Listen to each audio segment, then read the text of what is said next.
And his father informed him that there was submarine activity below the ice, that they were tunneling to get underneath. A lot of people don't realize that the act.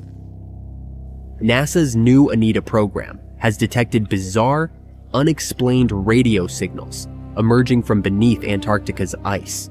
Some defy known physics, hinting at possible alien origins or unknown particles interacting deep within Earth's frozen depths. And if you couple that with new information leaked by whistleblowers, we have on our hands something extraordinary. A recent high-altitude balloon mission, ANITA, the Antarctic Impulsive Transient Antenna, has done the unthinkable. It's detected radio pulses not from space, but from deep below the ice, climbing at steep angles that shouldn't exist. These are radio bursts, rising 30 degrees beneath the horizon, signals that, according to our best physics, ought to be impossible. ANITA is designed to detect ultra-high energy neutrinos, ghost particles that pass through entire planets without a whisper. But even these elusive particles can't emerge from the Earth's crust with the force that ANITA observed. And here's the kicker. This has happened multiple times. Sharp, upward-facing signals, caught not once, but again and again. And when scientists tried to cross-check the events with IceCube, the massive neutrino detector buried beneath the South Pole, they found nothing. Silence. As if these signals are slipping past every conventional explanation. So what's going on? Some believe these are echoes of new physics, interactions that could involve dark matter, undiscovered particles, or even higher dimensional phenomena. One bold idea? That these are sterile neutrinos, a theoretical kind of particle that doesn't interact with matter or light as we know it. Others point to CPT violation, a break in the symmetry of time and space itself. But there's another possibility, one that's not theoretical, one that's not in the textbooks, and that's where the whistleblower comes in. A former contractor for Raytheon, the defense giant that runs key infrastructure at the South Pole, has stepped forward with claims that take this mystery to the next level. In a recorded interview, he describes a base operating under layers of secrecy. Yes, there are scientists. Yes, there are weather stations and neutrino labs. But there are also off-limits zones, nighttime operations, and equipment deliveries that didn't match the manifest. He describes watching cargo, sealed, unmarked, being moved with urgency under cover of polar storms. Staff were told to stay indoors. External cameras were blacked out. The excuse? Routine upgrades. But the timing? Aligned exactly with ANITA's detections. Something changed after those signals, he said. Suddenly, areas were restricted. Flights were redirected. Civilians were rotated out. I've worked high-clearance contracts before. That wasn't science. That was military. He claims that personnel from unknown branches of government, wearing no insignia, arrived and worked in teams separate from regular researchers. He overheard mentions of directed energy systems, geophysical scanning, and, most bizarrely, harmonic amplification. And perhaps strangest of all, a project nicknamed simply the Vault. Some have dismissed these claims as conspiracy-fueled fantasy, but others aren't so sure, because throughout history, Antarctica has been surrounded by secrecy and myth. Ancient maps, like the Piri Race, appear to depict the continent centuries before its official discovery, complete with details of an ice-free coastline. Operation Highjump in 1946 sent thousands of US troops to the frozen south for reasons still debated. And Nazi expeditions to Neuschwabenland remain shrouded in mystery, with rumors of subterranean tunnels, hidden bases, and contact with something non-human. Could the anomalous ANITA signals be echoes of ancient technologies buried under the ice? Could they be tapping into something not just extraterrestrial, but ultra-terrestrial? There's growing speculation that what ANITA detected wasn't a particle at all, but a signal, a message, or a burst of energy from deep underground, not caused by neutrinos from the cosmos, but by something moving beneath the continent. Because here's what no one's explaining. Those upward moving signals, they seem to follow no known trajectory, no origin point in the sky, no predictable pattern. Some physicists have even joked that they're coming from the Earth's core, only half joking. And now, as the PUEO mission prepares to launch, a more sensitive successor to Anita, the world waits. Will it confirm the impossible? Will it unravel the truth? Or will it be silenced, like so many stories from Antarctica before it? Because the deeper you go, the more the ice seems to whisper, of physics gone rogue, of secrets buried for centuries, of signals rising where none should be, and of the chilling possibility that someone or something is trying to reach us from below. In 1963, deep in the Ross Sea, an American icebreaker, the USS Edisto, stumbles upon something extraordinary. A massive iceberg drifts silently across the horizon, 9 stories high. Nothing unusual until the lookout spots it. Halfway up the pristine white face, a smear, a dark, unnatural scar in the ice. The ship inches closer. What at first looks like debris soon reveals itself as something far stranger. Enormous wooden beams, canvas tarps fluttering in the polar wind, and 4 thick telephone poles jutting straight out of the ice. It isn't wreckage, it's a structure. But whose? Could this be the lost camp of legendary explorer Admiral Richard Byrd? Or something far more secretive? Back in 1940, just a few miles inland on the Ross Ice Shelf, Byrd built his 3rd Antarctic base, Little America 3.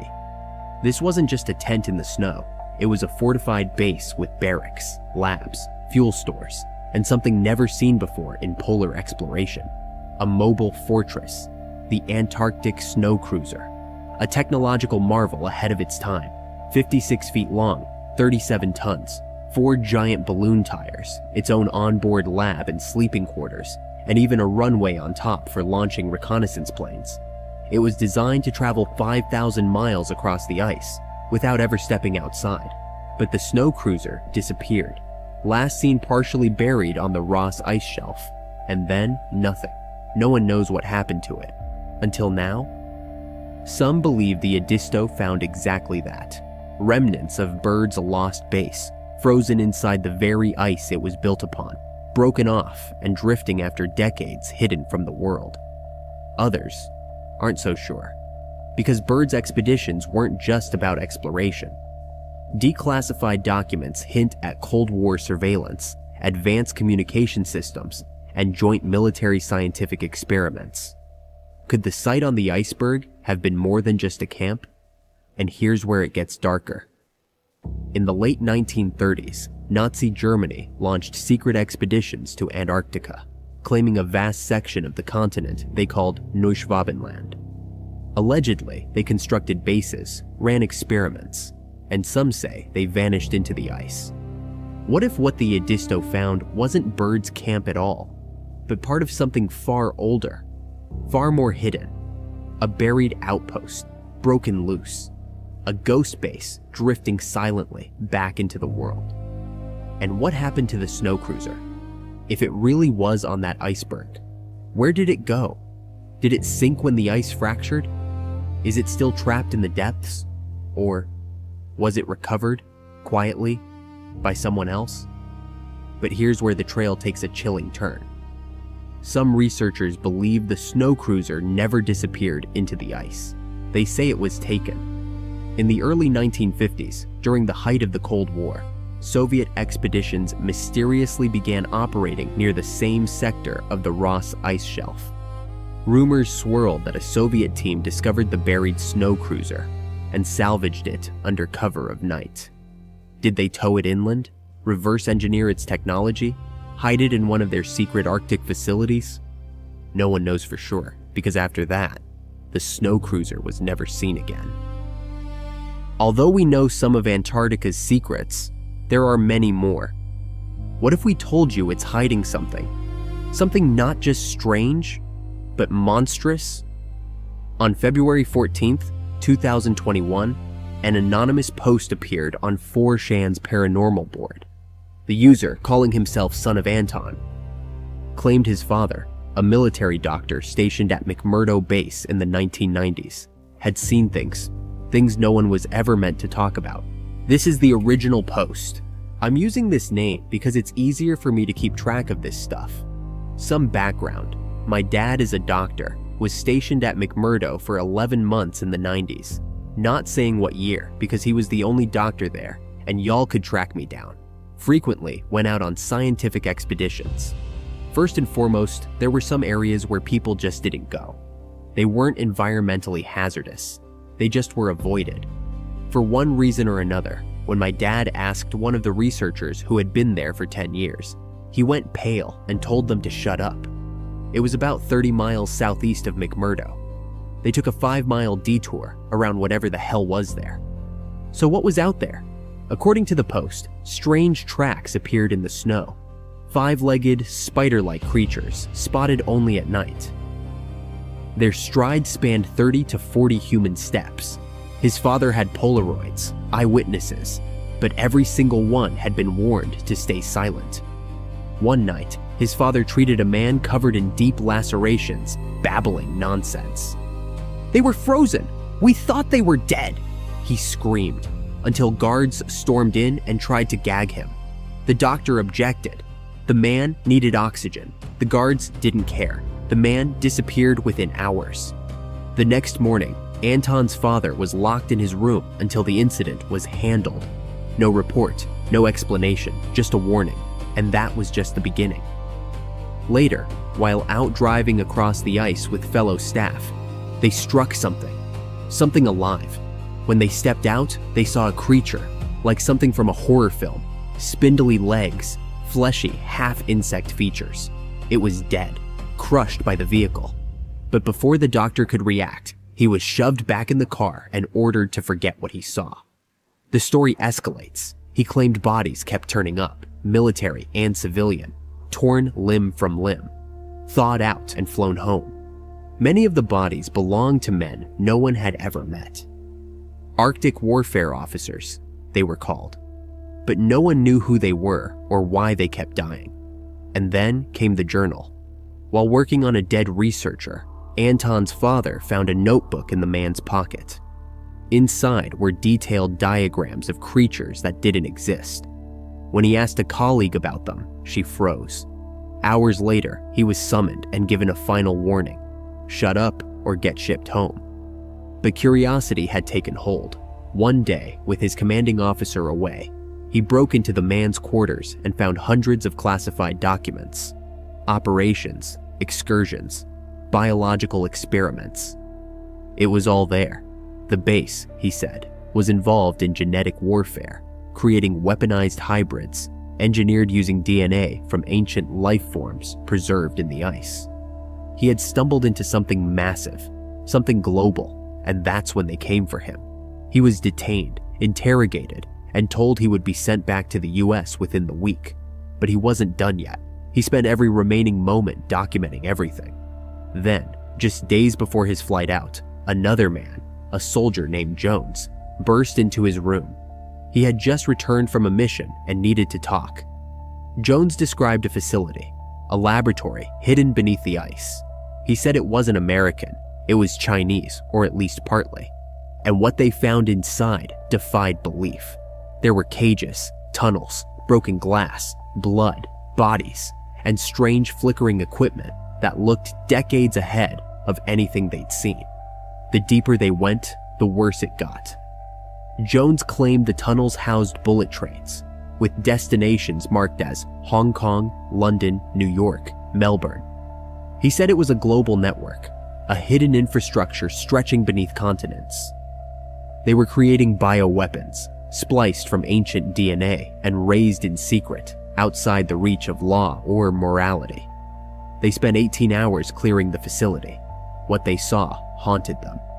Anton's father kept records, files, testimony, all stored on an old Apple IIe in their home. But soon after Anton began sharing his story, he vanished. No follow-up, no second post, just silence. Some say it was a hoax, a creepypasta, a lonely man spinning tales. But others believe Anton and his father uncovered something real, a dark secret buried under the Antarctic ice, waiting to be exposed. Because with growing whispers of underground tunnel systems, genetically resurrected life, and intercontinental labs hidden beneath the snow. You have to ask yourself, what else, not of this world, is Antarctica hiding? Now, let's go full circle to look at possibly the most outlandish claim ever made about Antarctica. The claim surrounding Operation Highjump, a United States-led operation, which took place in early 1947, as they looked to establish a research base at the South Pole. At least officially, according to some research following the transplantation of German engineers and scientists to the United States as part of Operation Paperclip in the aftermath of the Second World War, they had learned of an already established base of the Third Reich in the frozen world of Antarctica. A base, incidentally, that also had an alien presence with an apparent cover story of wishing to establish a research base in place. The operation was led by highly respected naval officer, Rear Admiral Richard Byrd, and it would be Byrd's own writings and testimony that would seemingly reveal the real reasons for the mission. On the afternoon of February the 19th, 1947, Byrd took to the skies for reconnaissance flight over the frozen continent. However, according to his diary, notes, flight entries, and press conferences, he would give in the days and weeks following the flight. Instead of seeing thick, rugged sheets of ice, he found himself looking down on lush green vegetation, as well as mammoth-like beasts and other animals that he claimed shouldn't have been there. He would elaborate that he found himself looking at a huge opening, and that when he followed it, he found himself inside the Earth itself. It appeared he was flying over a huge city as he entered a mammoth, cavernous opening. Then things turned even stranger, the claim that something took over his plane, while at the same time, a voice came over the radio. Bidding him welcome, it had, he recalled, a strong Nordic or German accent. He further noticed several round, circular-shaped objects approaching him. His plane was brought to land on the ground, and several tall, blonde-haired men approached his plane. His last flight note declared that a voice from outside his plane was ordering him to open the cargo doors, according to what he would later tell the Chilean newspaper, El Mercurio. He and his men were accompanied to a large building where they were served drinks, unlike anything they had previously tasted. He then claimed to have met with representatives of a race that resided in the inner earth. They told him that they had been allowed to enter unharmed, as they were aware of his noble character. He would further reveal that the bombs dropped on Nagasaki and Hiroshima had created concern among their kind regarding the human race, and that they now felt compelled to intervene. Should such an event appear likely in the future, perhaps most alarming of all, particularly in light of his statement, certainly in a race felt compelled to intervene in human affairs, was his claim that the United States military had to prepare for attack from objects that could fly from pole to pole at incredible speeds.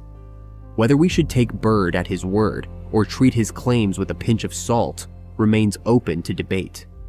It is perhaps interesting, though, that he was hospitalized only days after his press conference.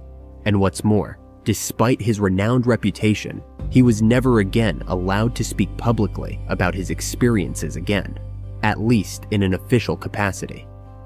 In his writings, around a decade later, Byrd would write that he had been ordered to remain silent on his encounter for the sake of humanity. While the claims of Richard Byrd were one of the first mysterious events surrounding Antarctica, one of the most recent is no less mysterious or thought-provoking. It occurred at some point in the late 1990s or early 2000. Deep below the Russian research facility Vostok Station, it has long been suspected by scientists that a great lake of water flowed below the ice, since the base had been first established in 1957. The presence of the lake under the sheets of ice was finally confirmed in 1993. After 3 decades of tests and experiments by both Russian and British scientists.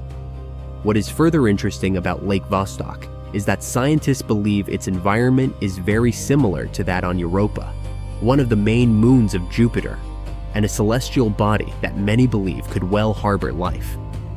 And it didn't take long for the scientists with an interest in studying Europa to turn their attention to the lake under Vostok Station.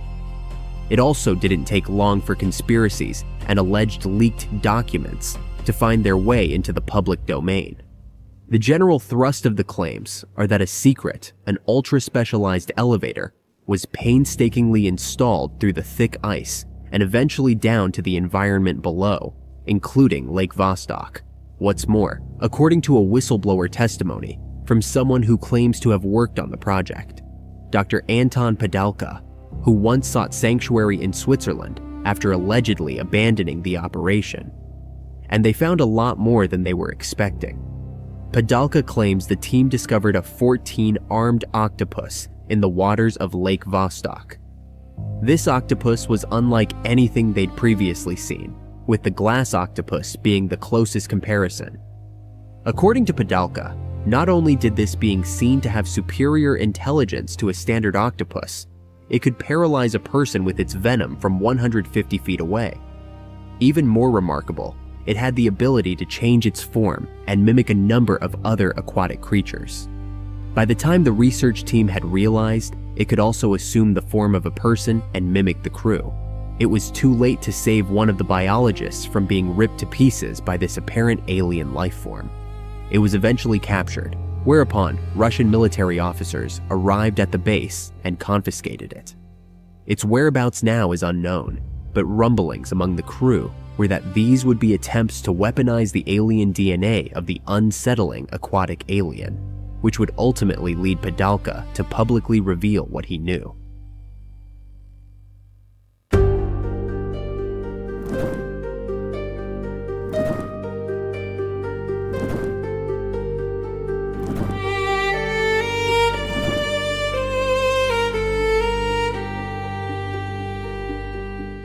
We're not talking a few symbols.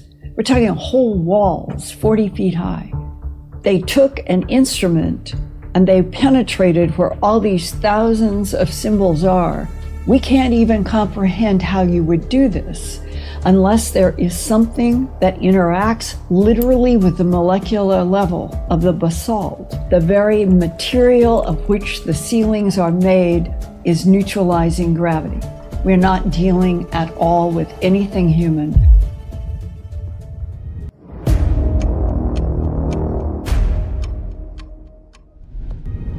I think in my own work, that what has been unfolding for me since 2017 have been whistleblowers that have been coming from a variety of directions, but the two most significant have been U.S. Navy SEALs. I know their background. I've seen their documents, I know photos, I know places that they have been. And when one sits in front of me and says, I have seen the photographs of humanoids that are based in Antarctica, and that what he has seen with his own eyes 2 miles down under ice are hieroglyphs that archaeologists that he was in, that was the mission, was a scientist had been in there studying all this ancient archaeology 2 miles down under the ice. And the Navy SEAL gets to walk one of these huge rooms, 9-acre rooms, ceilings.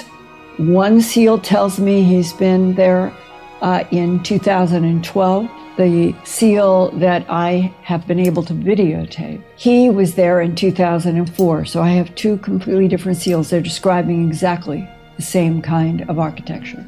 Black basalt, symbols that the archaeologist that the 2003 Navy SEAL, his task was to go in and do what the SEALs call extract.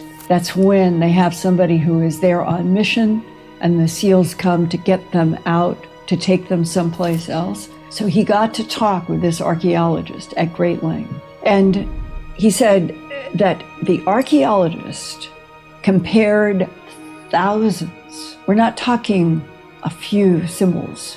We're talking whole walls, 40 feet high, completely covered with symbols that the archaeologist says are somewhere in between Mayan and Egyptian and are neither. And that they took an instrument and they penetrated where all these thousands of symbols are, and they all go in 7 centimeters, which is about 3.5 inches.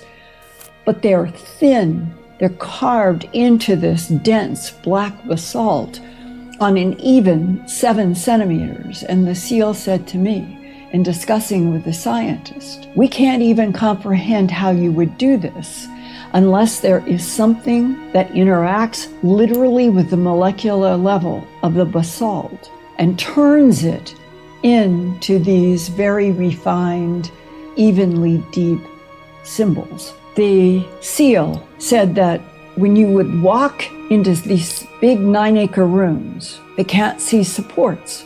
So imagine that you're in a 9-acre room. There's a ceiling, but there are no supports. The seal who was there in 2012 independently has his own unbelievable story that I'm sharing at Awakening. He said that he was in a space and they knew by measurement of what they were doing from satellite that the ceiling was at least 80 feet high, no supports. Both seals tell me the same thing, that the conclusion is that the very material of which the ceilings are made is neutralizing gravity, self-activating software neutralizing gravity.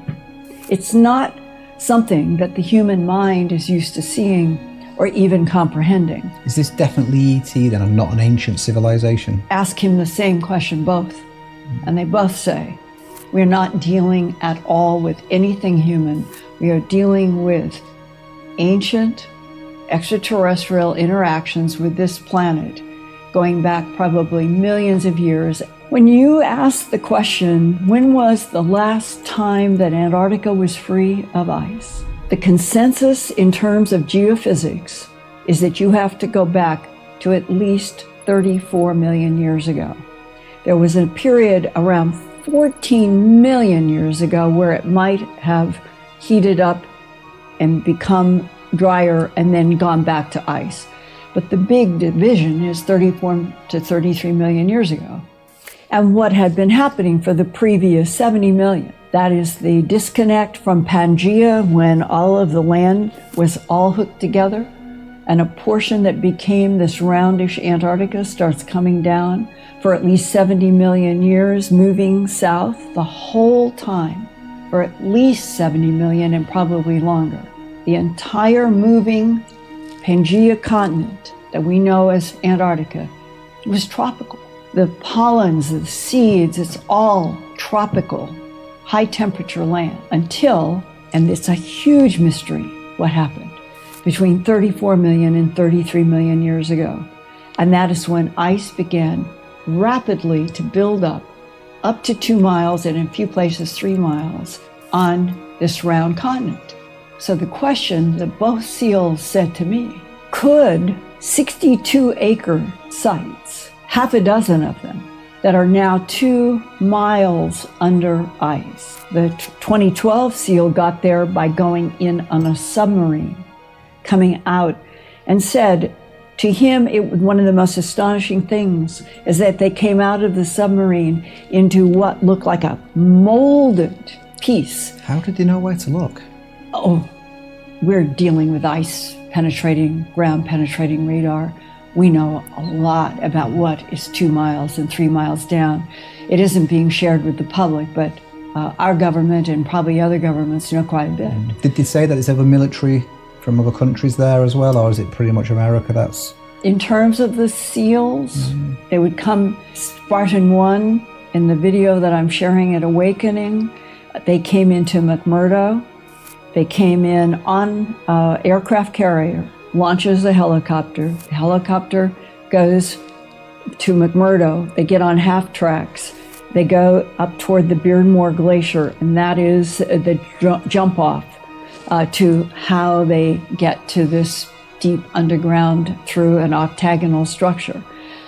The other Navy SEAL, who was there in 2012, he's the one who came in on a submarine to this 2 mile deep entrance. And he said that it was astonishing that as they come out, most submarines, if they're that deep, there has to be some sort of a decompression airlock thing. And he said the whole structure, they came in on the submarine, and when they move, just like the seal from 2004, 3-4, the walls move with you with light, that the temperature stays between 68 and 72 degrees Fahrenheit, that they have looked for the energy source. They cannot find anything that has wires. There's nothing that we would recognize, and yet, if it is 33 to 34 million years old, it is still sustaining a structural integrity with temperature, with pressure. He said, when you realize that you're in a place, I'm walking. That's what Spartan 1 told me. He said, I am walking. It takes me 15 minutes to walk from one end of one room to the other. This is how big the structures are. And he said, you have light that is moving with you. You have this even temperature. You're looking up at ceilings, and there is no structure that is going up. And they are maybe 33 to 34 million years old. These crafts are buildings. Well, maybe, but the idea is that these structures would be what our government has described in extraterrestrial investigations for a long time, self-activating software. That we are dealing with advanced intelligences that know how to take a wall, put in at the atomic level programming, just like we would do software in a computer, only they're doing it with structure.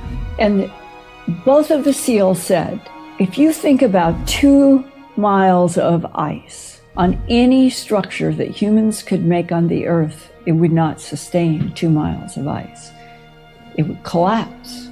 SEAL Spartan 1, who was there in August of 2003, he says that when you know that you are 2 miles down and you're looking at these ceilings that have no support structures, he said it's incomprehensible to the human mind when you know where you are and you know how much weight there is above. And therefore, the ceilings have to be some kind of self-activating software that are sustaining because they are neutralizing gravity, and there must be some change in the physics between these deep structures and all of the ice. Sort of in a way that the existence of these structures, to the SEALs who have been there, are living evidence of something that is not comprehensible to them. How does it affect them that? How do they process? Have they struggled with this experience? Well, they both have said the same thing to me. And it's one of the reasons why Spartan 1 did the video interview with his colleague, who is a Marine, Spartan 2. He said, when I was there to extract that science, and I'm looking at all of these symbols in this dark, dark volcanic basalt, walking 15 minutes from one end of one quote-unquote room to another. Each of the facilities, 62 acres, 6 at least that he knew of. He said to me, Linda, why shouldn't every human on the surface of this planet know about what we are going to in a military way that's 2 miles under ice in Antarctica? And that is the everyman question. If this exists, why? What would be any possible reason for why humanity on the surface of this planet should not be told everything there is to know and show about huge architecture deep under the ice of Antarctica? Why? What is it that our government and other governments know that they don't want the surface life to know? Okay, go another step. Spartan 1, his Marine colleague, the other SEAL, they've all been exposed to this same information. They have been shown photographs that the exact same symbols that are carved in that basalt in Antarctica, they have seen photographs that we have taken on Mars, And they have seen photographs that have been taken on an interior base on the moon. And they say all of the symbols match.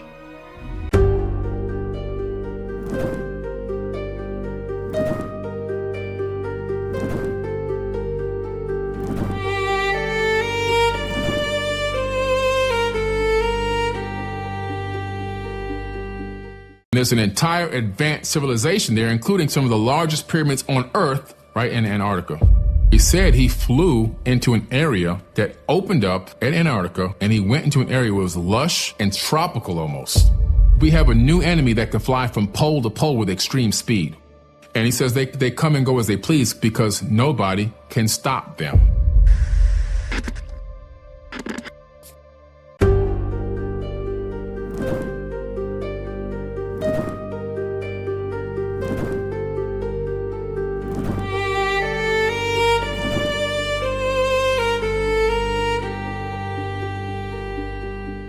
There are perfectly right-angled grid, which look like foundations of a city. There's the potential of pyramids poking through the ice. There is under ice civilizations. There are very dark things that are also happening down there, including these cloning labs we're starting to hear about. They're holding a lot of technology from the rest of us, and I hope this changes very soon.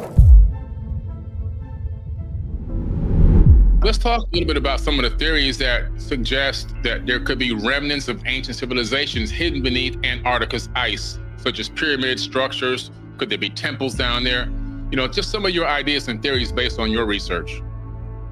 Sure. Well, your listeners know that I did an 8-part series called Secrets of Antarctica with Forbidden Knowledge TV, available right now if you go on the website and check it out, where I went into the best data points, the best information about high-tech antediluvian civilizations. Yep. And while my trip down there was just along the Palmer Peninsula coastline, many of these sites that I've uncovered are pretty far in there, pretty deep inland. And let's not forget, Antarctica is huge. It's bigger than the lower 48, twice the size of Australia. So the distances are very vast. To go to a lot of these locations, put together this mosaic of information I found, and Google Earth has been very helpful. However, I've also noticed Google Earth likes to block certain things out. So they give us some really juicy nuggets, but then other ones are just a big white square that they don't even bother to airbrush around and make it look natural. Yeah. So there's definitely some secrecy down there, and there are no fly zone and other places that are forbidden, mainly because they're just so inaccessible. But to answer your question, what I found and put into the series Secrets of Antarctica is that there are perfectly right-angled grid, which look like foundations of a city. There's the potential of pyramids poking through the ice. And there is under ice civilization, as deep as the rabbit hole goes, but this is the giant hole in the ice 50 miles from the South Pole. I've talked to Linda Moulton Howe's whistleblower Brian S. and other people who have seen it or know about it, Tazinski from Russia, and even Admiral Byrd's diary, where he said he was able to fly his plane into this hole, and then there's just this other world down there, and then eventually he went to this kind of an emerald city, but it was in pastel colors. There is pretty good evidence, and based on we're not even talking about underground, just under the ice, because Antarctica is the most volcanically active continent in the world, so you have all this geothermal activity and the propensity to create these large under ice domes, as well as chimneys for the hot air to come out. And that's what that hole in the ice is. And there are other very, very large holes, and we're talking miles across. Wow. So very, very big ecosystem. That's kind of what is really fascinating to me, is that there could be entire life forms that exist down there that have yet to be discovered. You know, I know what a lot of people are thinking right now. The people that believe that the Earth may be a particular shape, they want to know about the ice walls. Now, you've been there in person. You've taken that arduous trip. It's a very hard place to get to. It's very time consuming.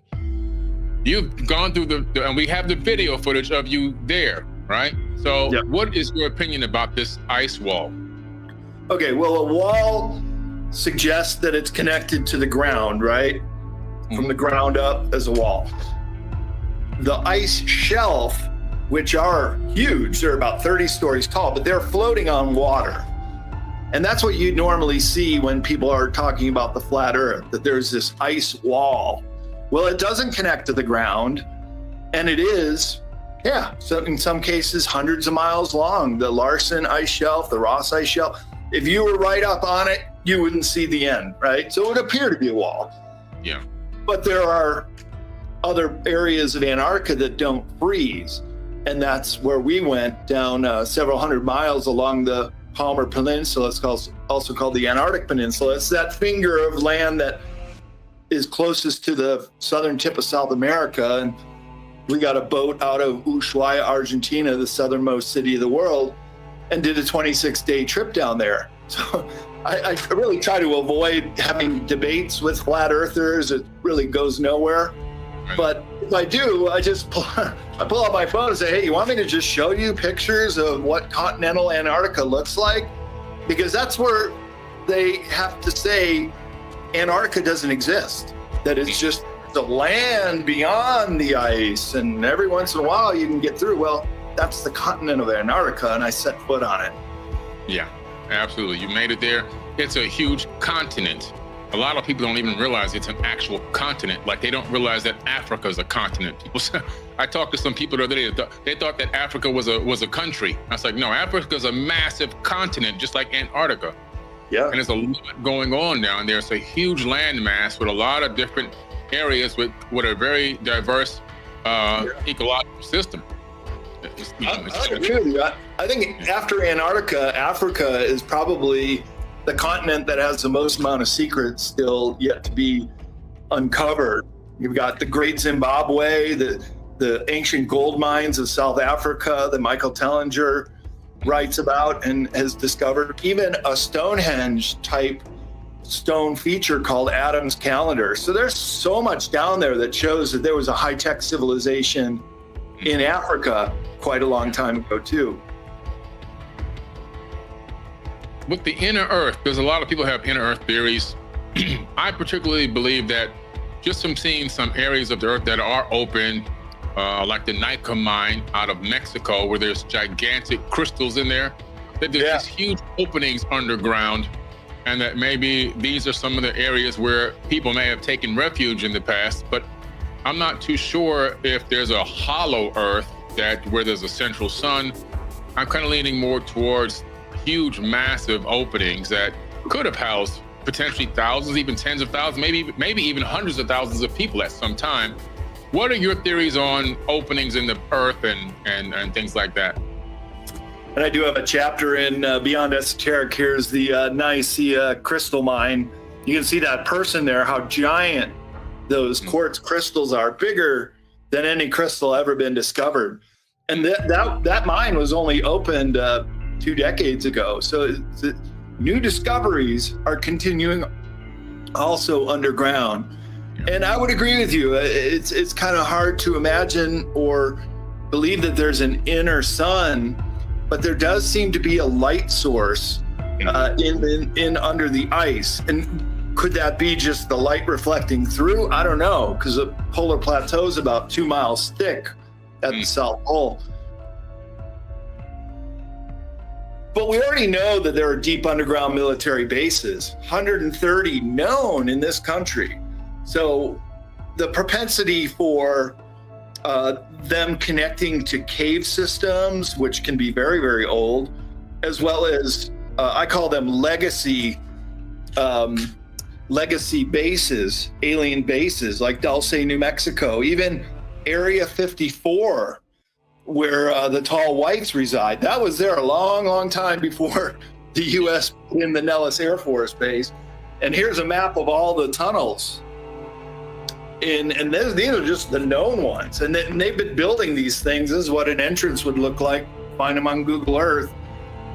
That they built them during the continuity of government during the Cold War. They actually brought over paperclip Nazis who were building Fortress Europe because they had very high technology into building these underground bases. Brought them over here and then started hollowing out our country. So not even going into whether or not there are civilizations down there. We know for sure that our government's down there, and they're massive. Some are 10 layers high and miles deep. I mean, these are whole cities under there that are intentionally built in the last 70 years. Yeah, they call them DUMBs, deep underground military bases. Yep. And I think a lot of them are interconnected within the United States at least, which is wild.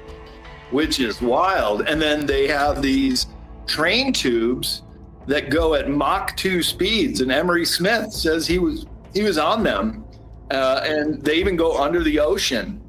But what's really interesting right now, Billy, is a lot of earthquakes that are 10 kilometers down, which is the level of the tubes, as well as most of the single-story bases. So anytime you hear of an earthquake between 5 and 6.5 on the Richter scale that are 10 kilometers down, it could be that they're taking some of these bases out, because there are very dark things that are also happening down there, including these cloning labs we're starting to hear about. Wow, amazing. Yeah, that's crazy. There have been talks of the destruction of some of these bases. There have been talks of stripping the stuff out of the bases and then, destroying them so that no one can get access to them. Right. Also, whatever machine they use, this vitrification nuclear-powered boring machine underground, supposedly could be one of the reasons for a lot of these massive sinkholes on the surface in different cities and areas. That is because of the underground boring that's happening beneath our feet. Right. And there's certain areas that people are hearing these humming sounds and occasionally like an explosion sound, but far, far away or even underground, and then shaking that's not quite an earthquake. But here's an image of what the train tubes look like that can go at Mach 2 speeds. I mean, this is high technology. And by the way, it's free energy they use. They don't use carbon-based internal combustion engines that would pollute the tubes. So they're holding a lot of technology from the rest of us. And I hope this changes very soon, because we don't have to be polluting. This could very well change the course of humanity and clean up this planet as it should.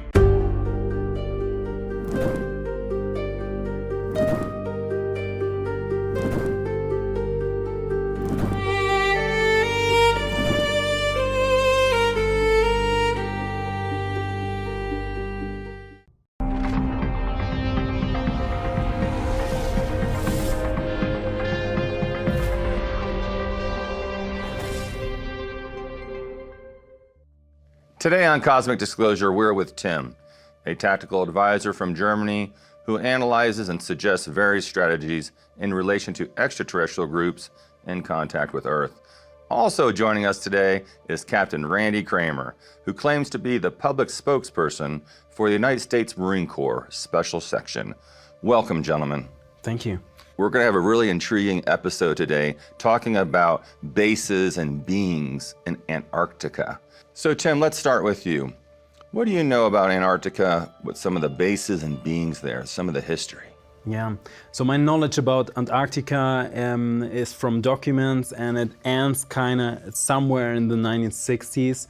So Germany in the 1930s, 1920s, they were really interested in the now called UAP phenomena. It was then the Germans at that time had missions. They went to India, to different other parts, Tibet, and they were doing all this esoteric research, which was kind of popular at that time in Germany, much more popular than anywhere else in the world. And they came to the conclusion that before there was some kind of major magnetic pole shift, different continents look differently. And they were assuming that Antarctica had been some kind of continent with a much milder climate and having a extraterrestrial race that lived there and originated there. So that was kind of interesting to them. And one of the reasons to go to Antarctica in order to A, find whatever's left there, and B, place a basis. And the documents say and state that especially the SS had some departments that were doing research on UFOs.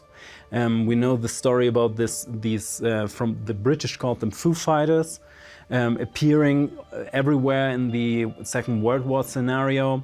And Admiral Dönitz at that time, he got the task from Hitler to build a basis down in Antarctica, which he did. And they went there. It was especially the SS that was doing that. The Germans also sent the so-called Schwabenlander, which was a ship that the only aircraft carrier at that time. It had some aircrafts on it, so they could, explore Antarctica. But especially the SS did a lot of groundwork down there. And at some time when the end of the war was coming and it was, expectable that Germany is going to lose the war, at least in Europe, and Germany could not be saved anymore, Himmler himself, he had built kind of the first breakaway nation ever occurred in the modern times, because he was actually second man in the state after Hitler, but he, kept all the technology for himself and the SS, and they kind of built the first, black budget programs at that time and tried to ship everything down to Antarctica. The Americans have some of the submarines, they have found them. They also found material for the nuclear bomb, which seems to be a German invention. They seem to have worked on that. Also, a lot of scientists from that time were pretty deep in the nuclear research. From that, I guess, the American nuclear program emerged, and that's where they went, putting all people down there. I also think that from everything that I've gone through, that Heinrich Himmler, the Americans seem to have not caught him.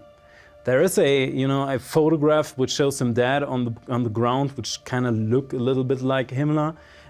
Also put like the famous glasses on his eyes and his dead body. The story is that Himmler died in the interview. He killed himself while all the other military people are, interrogating him. So the documents seem to say that Himmler took his chance to escape from Germany, put everything and all the technology on those on the Cow-class submarines, brought it to Antarctica. Hitler, in his last days, got the information that something was going on. In his last will, he was super furious. In his last will, he ordered to have Himmler killed, actually. And that's where the story went. That's what I read. How many people were actually shipped over there to Antarctica, would you say? Yeah, interesting. So the Germans had a mission and a program where they were systematically looking for orphans. Orphans, orphans. So people who have no family. There was a program where they artificially tried to raise children for Germany. They took those because they actually have nothing to relate to. Right. And they sent them down there, as well as a whole lot of therapeutes and psychologists, right. Mostly females. So you have a lot of names. Why is that? Why is that? Because the documents seem to say that there's some kind of portal or something that extremely changes the perception of reality, and they needed stable people down there, so they put all those female therapists and psychologists onto those ships and submarines in order to preserve the sanity of the personnel. Tim, most of the people think it's a polar cap. So how did they get in there, number one, and how did they form and get all the people on? So they seem to have used a special class of submarines which uses special state-of-the-art technology at that time in order to go very, very deep. I think it was almost double the depth of a conventional submarine. It was inside the so-called Führer convoy, which was, the collect or the class. They used that to transport material, technology down there. And so from the documents, they went down there, carved something. It kind of created a subclimate. So it's not freezing cold in there, just like maybe an igloo like or an igloo, something. right? Yeah. Mm-hmm. So they built up on that. So Randy, what do you think about that? How did they transform that area underneath the ice caps? Yeah, my understanding that's basically correct. Some of the ice shelves, are 1,000 feet thick. Mm-hmm. So to get under them, you would have to, at the time, you would have had to have a submarine that could go, 800, 900, over 1,000 feet deep, which is at the time would be ridiculously deep. And then came up in what were natural ice quays, caverns that had sort of hollowed out a little bit, and then used steam to just make them as big as they needed to be. And then if you've got imagine you come underneath into an ice cave, and you steam out the cave, so it's got 100-foot ceiling and it's several hundred feet wide. Well, the ice structure of the whole thing would keep it from collapsing. It would be like an igloo. It'd be like 60 degrees in there or something like that. And you'd be out of the wind and the sub-zero temperatures and the stuff that kills people up on the surface for sure. So why Antarctica? So to my understanding, there's something about the polars of this planet which makes Antarctica interesting. I think in the first place, they thought of Antarctica being the lost continent. And that raised, the question, what's down there and what can we do with it? And also they needed a place where they could, build a base that is basically unconquerable. So lots and lots of technology that they went through in World War II, they brought down there. They took the time and the position that they had there in order to build it, to restructure and finalize it.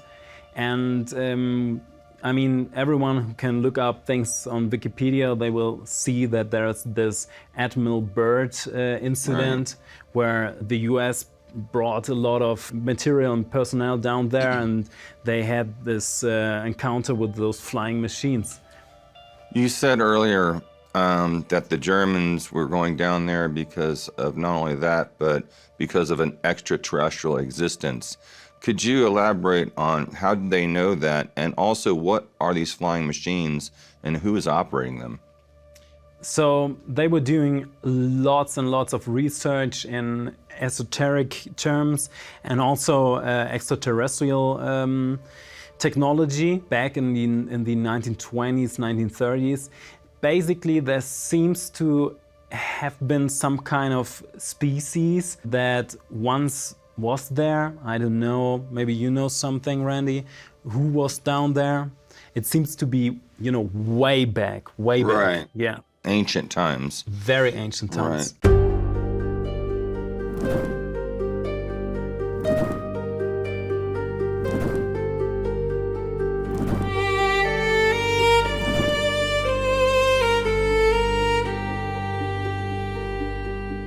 The processing of these computers made so much heat that in order to cool it down, they're opening the louvers to transfer exterior air in.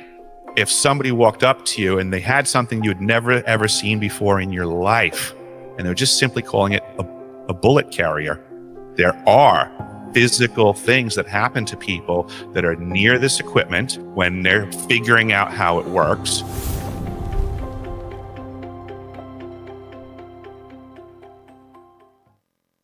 If you can just tell about what, when, and where, and what you saw, and just go through what you directly saw and experienced. You got it. First and foremost, let me just let everybody know, I spent an entire year at the South Pole Station on the maintenance crew. And the Ice Cube neutrino detector was simply one facility of many that I paid attention to there. And in that process, I obviously learned the science and stuff like that. Like you said, it's a lot of mumbo jumbo that people don't really need to know about, but that's the pretense that it's presented to the world, that the National Science Foundation cut a check for this facility at the South Pole Station and is doing science, wonderfully complex science. But what I have come to find out is that this device, not only is it a passive observational scientific device that is massive and embedded in the ice at the South Pole, it also transmits. I provided documentation for it. Anybody can look it up now. It is referenceable on the internet. I call it the DOM document, and it's on the archives at my website. But what it states is that this device, which has 5,160 DOMs, which is a digital optical module. The idea is that it's observing the neutrino interaction when it hits the nucleus of an ice molecule down there. That's what it's supposed to be built to do. But I found in the paperwork that each of these DOMs also can transmit up to 2,047 volts per DOM. That makes this a giant, powerful, active phased array system, which I am now doing due diligence to let the world know what that means. And the possibilities list is huge. Well, so before we go out too far into that, let's deal with the basics here, is what I was wanting you to talk about. You got it. I know you were there working for Raytheon. Yes, sir. Okay, so let's go through that. You were assigned there for a year working with Raytheon. It was year X to Y. I mean, just, the whole thing before we get into a lot of the technical. You got it. So from November of 2010, I landed on the ice at McMurdo Station and was rapidly deployed further south to 90 degrees at the South Pole Station. I stayed there for the 365 days. That employment, that time period, I guess, was for the summer season. We had we peaked out at close to 280 personnel at the site in the summer season. The winter season, we went down to 49. And the neutrino detector was something that I was pretty much obligated to go out to every single day. The equipment was so much. This is another thing that I learned that's peculiar, is there's actually so much computer processing equipment. Remember, this is the South Pole Station in the wintertime. My job required me to go out there, and people laugh at me for this and get mad, but I say it. We had chicken wire on the air inlet duct, like a snorkel duct, that the snorkel side went up to and connected to the building, and there was louvers there that were temperature activated louvers. So the processing of these computers made so much heat that in order to cool it down, they're opening the louvers to transfer exterior air in to keep these computers cold. People really, think about that. This is a building it's sometimes minus 80 degrees outside. To think that you need that type of cooling capacity. And that was what my job was to make sure this building wasn't overheating in the middle of winter at the South Pole. And why don't you describe, I know you've told me before, but for the audience, the size, the depth of the array, how big it was, how far down under the ice it was, et cetera. See, again, I want to get, so people have a visual of what we're talking about here, because otherwise, none of this makes any sense. So you got to, let's paint a picture of the facility, the size of the array, how deep it was, was it operational when you got there, or was it operational later? All that detail. You got it. So first and foremost, the central facility where all the processing happens, sitting atop the ice at South Pole Station, which is 10,300 feet actual elevation. And that is ice above Earth. So the ice cube drillers first had to go and drill. They would steam drill down and go basically 2 miles down, close to a 32 to 34 inch diameter hole, and they would drop a string cable down with all of these DOMs on it. Each one of those holes was drilled down, and it was drilled in a giant hexagon that covered kilometers of area in a length and width dimension, and then as far as the depth, going all the way down close to Earth at approximately 2 miles down to that. And everything was cabled and went back to the central building where all the processing computer server towers were and all that stuff. And that was the facility that was being accessed every day and made to be chilled. Now, apparently this was being built and developed by Raytheon. Is that right? Yes, that's correct. In the season that I was there, which was so fall 2010 was when I arrived. We transitioned. It was right around, I think, January or February that IceCube officially transitioned from from construction to operations and maintenance. Same thing with the elevated station itself, actually, that year. Okay. And the system, what were the people there told about why it was there and what it was doing, allegedly? The intended purpose for the IceCube neutrino detector was to detect neutrinos through the muon creation, which was when a neutrino coming from anywhere, in any direction, it could be from the other side of the planet, from off planet, through the planet, it doesn't matter. But when any of those neutrinos smashes into the nucleus of the water molecule, which is in the extremely pure ice, there's nothing else in there. So that's kind of why they're doing it, because they know it's a concentration of something specific, which is just pure water. Great product. When it hits the nucleus, there's two things that occur: a blue flash of light, and the neutrino and the nucleus are destroyed, and a new product called a muon is created. The detector is searching for the blue flash of light. So whatever direction it comes from, it would make like a blast through the array, that when it would hit the nucleus, it would be like a reaction through all of the different DOMs, because they're optical modules and they're receiving at that point. On the receiving end, there's just a bloom that shows up in the array. And from that bloom and the amount of light that hits each DOM, they can triangulate the direction from which the neutrino came from. Mm-hmm. I was told that they would then take that information, transmit it to all the different telescopes in the world, and then that would allow them to then look, because they're so curious as to what neutrinos are and where they come from. Mm-hmm. And so that was what they were telling you, is that this was a observation technology related to astrophysics or astronomy somehow. Absolutely, that's correct. Yeah. And what did you discover it actually is used for? Quite much more. The ability to transmit is a big deal, and I know a lot of people may not necessarily understand what that means. So I want to paint a picture for them. It's one thing to say that, and the government does this all the time. They sidestep stuff. It would be like if somebody walked up to you and they had something you had never ever seen before in your life, and they're just simply calling it a bullet carrier. It's a bullet carrier. It carries bullets. But if they never told you it's a pistol or a handgun, they're being rather deceptive in what that thing does. Mm-hmm. And that's the way I now look at the IceCube neutrino detector, is that this is a savagely different device from what I was presented. And I'm trying to express to the world what that means, because it is absolutely a very big deal. So you're convinced it was also had not only data gathering, but also offensive weapon capability?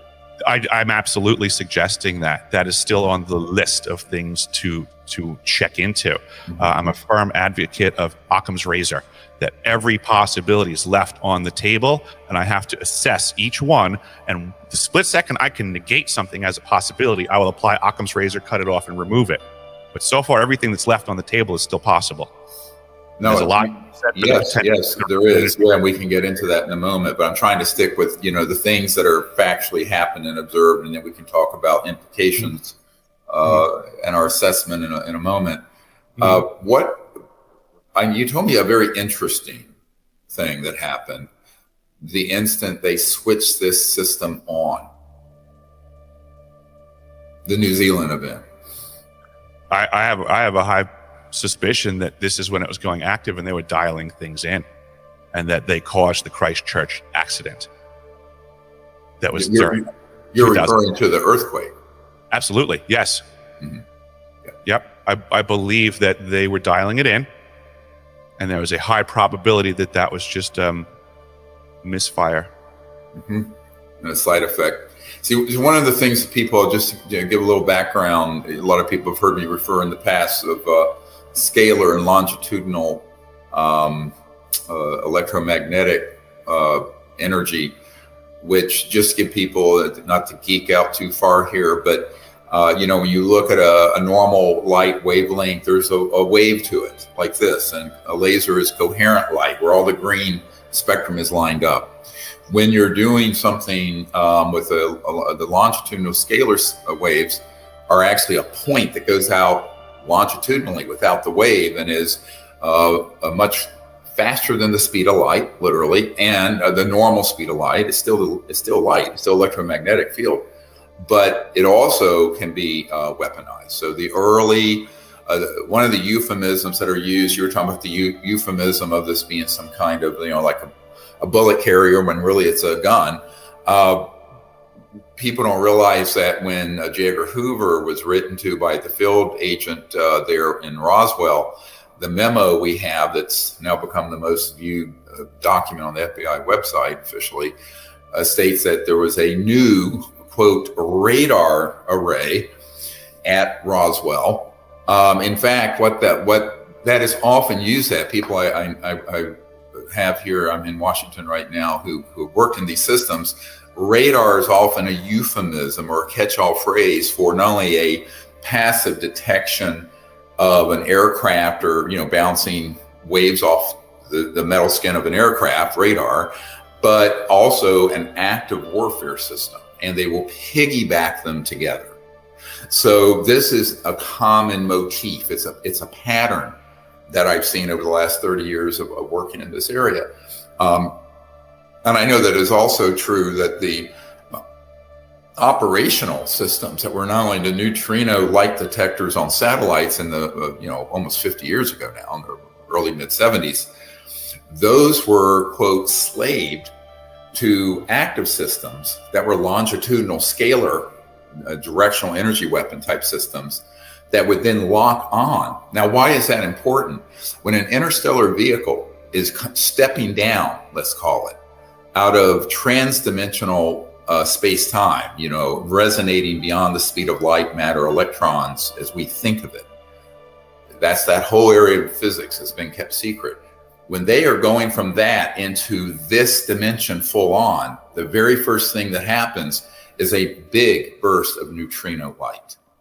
And that's why the National Reconnaissance Office that runs all the really super secret satellite systems up in space wanted this man's invention and system back in the early 70s. So we know that those systems have been used for detection connected to offensive weapon targeting purposes for that long. I think it's a stepping the game up quite a bit. If in fact there is a similar system ground-based at the South Pole. And one thing you mentioned, I want to emphasize, neutrinos go straight through the Earth, matter, anywhere, unimpeded. So the fact that it's on the South Pole doesn't mean that it can only pick up neutrino bursts that are coming from the direction of the South Pole out into space. It can pick it up circumferentially everywhere. Yep. Yeah, a lot of people make that error. Mm-hmm. Yeah. I actually have an understanding. My ex-father-in-law passed away, but before he passed away, he had informed me that when he was in the Army way back when, in World War II, he was in a very special detail that was working with the first microwave line of sight radar. Excuse me. Very special stuff. He was super top secret. They never left the country, and they were ordered to write letters as if they were in the European front. Right.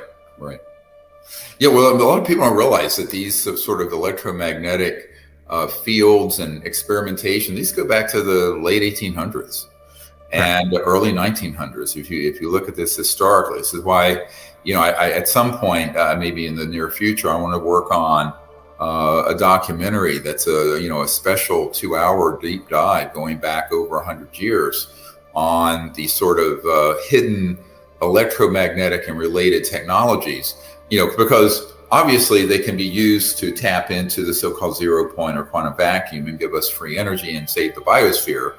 But I always say this as a medical doctor, emergency doctor, that you can take a knife to put butter on your bread or to slice someone's throat. And unfortunately, the latter is what's been going on in these covert programs, because they've all been hoovered up like a giant vacuum cleaner into covert unacknowledged special access projects and developed for military purposes. And this is an enormous problem, because most of those sort of systems, by the way, if you bring something like this up to someone, in the White House or even most directors of the CIA and or members of Congress and Senate Intelligence Committee, they know absolutely nothing. I mean, when I say nothing, I mean zero about this. That's a problem. I mean, it's a huge problem because there's no oversight on it. So tell us a little bit more of what your research into this has uncovered, and any other people that you've stayed in touch with who have still worked in that facility, and what the status of it now, 10 years on. I think it's perfect where you were just at, because I think the reason those people are ignorant about these types of projects is because of compartmentalization of information. And it's amazing, because here I am, somebody who actually wintered at the South Pole Station, and from a crew. I mean, these are limited numbers of people on the planet that do this, and even of that crew, I'm one of the few that was able to see through the compartments. So yes, I've stayed in contact with people, because a lot of this has been getting in touch with folks and saying, hey, you know what? You remember that time that such and such happened? Yes. And we had to respond, and this was what we were told, and this was what was going on.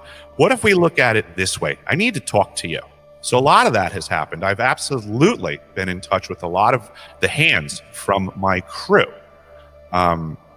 One of the main reasons that I'm coming forward is because I've maintained that contact, and I do believe these people have been negatively impacted by what I believe are now called directed energy weapons. That, that people have suffered. There are physical things that happen to people that are near this equipment when they're figuring out how it works. Right. And then also, I believe that because we had a potential to go offensively, I believe there's a potential for us to have been attacked. Now, what kind of symptoms you're referring now to, sort of biological and brainwave problems that people have had? I know we talked about this before when I first had a conversation with you. Can you go into that? What sort of sequela, we'd say in medicine, have people experienced? A lot of it has to do with the list of things that are coming out now on the Havana syndrome list. So I apologize for not having all the medical terminology correct. No, that's fine. Yeah. I'm just dealing with the folks and what they're telling me. Right. They're having memory issues. They're having a lot of trouble sleeping. They're having issues with temperature rise out of nowhere. These things are all peculiar to me. I mean, I'm not trying to justify it or anything. I'm just telling you what people are griping, and this is becoming more and more prevalent. It's kind of why I came out of the shadows, because I was noticing this in my life and my crew, but now I'm seeing things like, since last we spoke, we have the Directed Energy Threat Emergency Response Act has come out as a House resolution. The Department of Defense has issued guidelines for their personnel how to report these symptoms internally so they can take care of it appropriately. Right. So this stuff's getting very real in just the last couple of weeks. Yeah, it's been a lot in the mainstream news. Those of you who haven't heard about this, our embassy in Havana had a lot of personnel that had some kind of a directional energy weapon targeted them. There's been more recent ones in other countries at various facilities, and they have experienced this whole sort of constellation of symptoms, migraine, sleeplessness, emotional instability, big mood swings, and other physical problems, including what you're referring to, feeling like you're having a fever or what have you. Now, I remember this all goes back to this whole area of, let's call it forbidden science, that deals with a scalar, longitudinal, transdimensional physics is what it's been called, that deal with these kinds of electromagnetic fields. I liken it a little bit to people, working unwittingly near the Hanford reactor, and ended up getting radiation poisoning, or people who were near a downwind from the plumes of the atomic bombs being tested. There's a lot going on. And of course, the government never wants to admit that people are being injured by anything like this they're doing, because they don't even acknowledge the project exists. This is one of the big problems, is that if you're not going to even acknowledge the fact that these technologies are extant, that they're already all over the place, and because they're that classified, then obviously you're going to deny the symptomatology resulting from those technologies being deployed or used, even if the negative effects on people are secondary, not the intended one. Although I will say the so-called radionic, psychotronic type systems are not a mythology. Those exist and have been developed quite thoroughly over the last 70, 80 years or more, and are also weapon systems. There's a phrase in the military when they come with systems that maintain plausible deniability, and they say things like plausible deniability must be maintained. Yes, right. That means when there's collateral damage and fallout, plausible deniability will be maintained. They're not going to discuss what happened. There will be a cover story. You'll get some swamp gas spiel. Yes, absolutely. Yeah. So what else have you discovered? I know you mentioned there was one supervisor who was there, a woman who became, even while you were there, became seemingly unhinged. You just read my mind. That was right where I was going. Our station manager made the news when we were there. This is all referenceable. She was having great issue, I would just say. We'll put it that way. I'm certainly not a doctor, but I'm a winter rover South Pole expert, and from my knowledge and experience of being a winter rover at the South Pole, she seemed to be in the throes of what is medically called winter rover syndrome. They've done studies. There's a certain mechanism of failure to the psyche that occurs typically when you go down the wrong path there, I guess to say. And she seemed to be in that situation. And at the time, she was under the impression, I believe, that she believed she had a stroke. But it turned out that it didn't seem she had a stroke. I believe that she believed it, but I think this was, again, an impact from something that occurred during our winter season there, that she and others, there was an event that negatively impacted everybody. We had a drill. There was a drill out by our radio systems, our radio array, and it was her idea to set up a drill. We had all kinds of response teams, fire teams, medical teams, and the idea was in the harsh climate to test all of our equipment and get out there. Long story short is either A, that equipment wasn't properly isolated by accident or on purpose, or some other thing was going on, and I still don't know. But that event messed up a lot of folks. Oh, okay. And the powers that be want to call it a whole bunch of other stuff, but that's just one singular event that I know that it wasn't as presented. People were negatively impacted. Nobody was really talking about it. There was a lot of compartmentalization, and I would say misinformation and disinformation being spread around, because to this day I still don't know exactly what happened there, and I'm still looking into it. Okay. And how many were there other people at the base when they switched the system on and this Christchurch, New Zealand, devastating earthquake happened, that sort of sensed like, oops, there's something related here? I would not have been in that info stream at that time. Okay. But since then, you've learned of folks who... Yes, that absolutely, that was the thought going on. They were very aware. It was rather rapid, I think when you pull the trigger on something like that, you kind of know the target that you're looking for, and whether you hit the bullseye or on the paper, you're still aware. So this array is 2 miles deep. How far across is it? Oh, it's I would say a couple of miles across. Okay. Would be my best guesstimate. I don't have it on this map here. I'm sorry. Okay. I have a different map. Yep. Well, the reason I bring that up, this is not something a lot of times I'll have military and intel or contractors come forward with information, and I sit on it until I get another point of corroboration.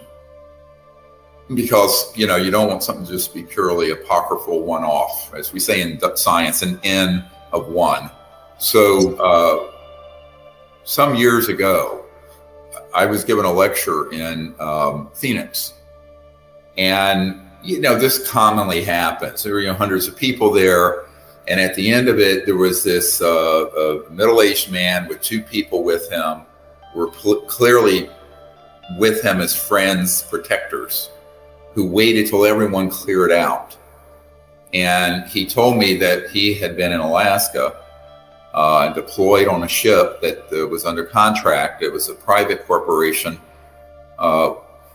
under contract with the National Security Agency. And this ship had a special scalar electromagnetic system on it. And they went down to the area off of Indonesia over that subduction zone. And when they turned that system on, it caused that massive earthquake. I think it killed 250,000 people.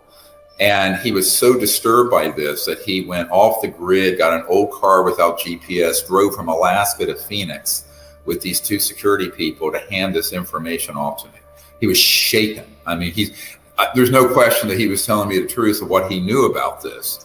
Now, again, whether that was an intentional or an incidental event, the implication from him was that they were testing a weapon system that could destabilize unstable areas of the Earth's crust and put them past the tipping point for an earthquake. And when you told me this story about this system being switched on and the Christchurch earthquake, I put that in there with this information from this guy who was on the ship and witnessed this happen, who took a lot of time and trouble to try to hand this information off to us.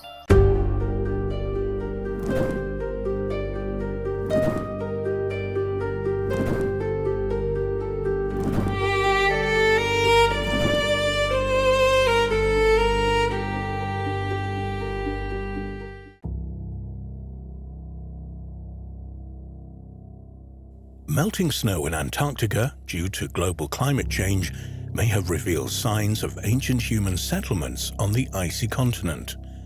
Some researchers believe that the disappearing snow is finally exposing the mysterious truth about the South Pole, and that ancient sailors may well have reached the continent hundreds, if not thousands of years before 19th century explorers. Their ancient settlements may be revealed in satellite images from NASA, which appear to show strange markings beneath the snow, some of which look like ancient structures, including a mysterious pyramidal building. But how old are these enigmatic remains, and who built them? It was recently announced by scientists that a group of glaciers, which span 1/8 of the East Antarctica coastline, are being melted by the warming seas. This area of the Antarctic stores a huge amount of ice, and if this were lost, would in the long term significantly raise global sea levels and drown coastal settlements around the world. According to Alex Gardner, a glaciologist at NASA's Jet Propulsion Laboratory in Pasadena, California, the change doesn't seem random. It looks systematic. That hints at underlying ocean influences that have been incredibly strong in West Antarctica. Now we might be finding clear links of the ocean starting to influence East Antarctica. Heightened attention needs to be given to these glaciers. We need to better map the topography. Only then can we be more conclusive in determining whether these glaciers will enter a phase of rapid retreat or stabilize. In November 2019, NASA's Operation Icebridge, a survey of ice conditions in the Arctic, Antarctic and Alaska, completed its 11-year operational program. According to NASA's website, Icebridge is the largest airborne survey of Earth's polar ice ever flown. It yields an unprecedented three-dimensional view of the Arctic and Antarctic ice sheets, ice shelves, and sea ice. These flights provide a yearly multi-instrument look at the behavior of the rapidly changing features of the Greenland and Antarctic ice. Over its time of operation, Icebridge completed more than 900 flights between Greenland and Antarctica, along with more than 150 in Alaska, where a final mission was flown in 2020. The images and information obtained from this NASA project represent the only data set of its kind for scientists to study. Project manager Eugenia DeMarco stated, "Our data is freely available to anyone. I believe Icebridge and the data it has collected helps answer the question of what's going on with the physical world, and that is one of the biggest contributions Icebridge has provided over the years." It is a little surprising that more researchers are not studying this treasure trove of images of the icy continent, although one or two obviously have. It was recently announced on some news outlets that one NASA satellite image of the melting ice in Antarctica had revealed something mysterious lurking below the ice. Although there is some controversy over the genuineness of the images used, some researchers have identified signs of an ancient settlement, apparently about 1.4 miles beneath the ice on this photo. Some have noticed wall-like lines, blocks which look like man-made buildings, and a mysterious pyramid-like structure in the image. In another satellite image, this time from Google Earth, what appears to be the top of a large building measuring around 400 feet in width has been identified. The oval-shaped structure has been likened to the Motte and Bailey castles of the medieval period in Western Europe. The symmetrical layout of what appear to be walls has left many convinced that the structure could be an ancient man-made fort. What could these structures represent? Was there an ancient culture present in Antarctica that has remained undetected until now? Needless to say, the presence of ancient man-made structures in Antarctica would be a complete shock to the scientific community. Antarctica is the highest, driest, coldest and windiest continent on Earth, and unlike the Arctic regions, it's believed to have had no indigenous population of humans when modern man arrived there. But perhaps during short periods of time in the remote past, there was less ice on the continent, which gave people the opportunity to settle there, or maybe people somehow adapted to the icy environment and carved out a civilization on Antarctica. It is a fact, however, that there were periods in Earth's remote history when Antarctica was not covered by ice and would have been habitable. So it's not so outlandish to imagine previous settlement on the continent at some time in its ancient past. However, according to scientists, Antarctica was last free of ice at least 3 million years ago, long before hominids capable of settling in the continent arose. Another problem with ancient life on Antarctica is that humans did not develop the technology for reliable oceanic travel until around 2,000 years ago, at the earliest, so prehistoric settlements there would be unlikely. It's possible, though, that what appear to be settlement structures on satellite photos are a bit more recent. Perhaps they could still be ancient, but date to within the last 1,500 years or so. It's certainly possible that Antarctica could have been reached by sailors in prehistory, and perhaps they set up seasonal settlements or camps there. Maybe the remains of these camps are what we're seeing in the ice in modern satellite photos. But prehistoric sailors making a practical permanent settlement in Antarctica is perhaps unlikely due to the forbidding climate. The late Gavin Menzies, a British author and retired submarine lieutenant commander, wrote a number of controversial books promoting his claim that the Chinese sailed to America before Columbus. In a summary of his 2002 book, 1421, The Year China Discovered the World, he put forward his controversial theory, which included the discovery of Antarctica. On the 8th of February 1421, the largest fleet the world had ever seen sailed from its base in China, he said. The ship's 500-feet-long junks made from the finest teak and mahogany were led by Emperor Zhu Dai's loyal eunuch admirals. Their mission was to proceed all the way to the end of the earth to collect tribute from the barbarians beyond the seas and unite the whole world in Confucian harmony. Their journey would last over 2 years and circle the entire globe. When they returned, Zhu Dai had fallen from power and China was beginning its long self-imposed isolation from the world it had so recently embraced. The great ships rotted at their moorings and the records of their journeys were destroyed. Lost was the knowledge that Chinese ships had reached America 70 years before Columbus and circumnavigated the globe a century before Magellan. They had also discovered Antarctica, reached Australia 350 years before Cook, and solved the problem of longitude 300 years before the Europeans. Menzies' ideas about Chinese discoveries are not considered feasible by academics, but what about the ancient Polynesians? There are interesting stories about the Uti Rangiora, a 7th century AD Polynesian navigator from the island of Rarotonga, the largest of the Cook Islands, a nation of 15 islands in the central South Pacific.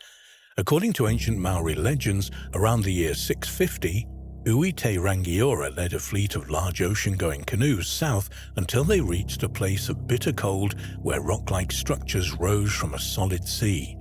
He returned with stories of icebergs, naming the land Ti Tai Uka Apia, meaning sea foaming like arrowroot, comparing the similar characteristics of arrowroot powder with these sheets of floating ice and snow. This voyage is said to have happened before the Maori people settled in New Zealand. There's little doubt that the ancient Polynesian explorers encountered icebergs on their voyage, though whether they ventured far enough south to actually see an ice shelf is uncertain.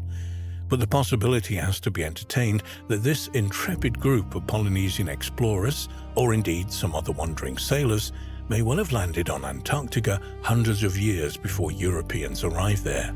Perhaps these ancient sailors constructed temporary settlements that are yet to be discovered by archaeologists in the frozen continent. On February the 6th, 2020, weather stations recorded the highest temperature on record for Antarctica. Thermometers located at the Esperanza Base on the northern edge of the Antarctic Peninsula reached an incredible 18.3 degrees Celsius, 64.9 degrees Fahrenheit, almost the same temperature as Los Angeles that day. Unsurprisingly, this warm weather caused extensive melting on nearby glaciers. But this was not a freak weather day, far from it.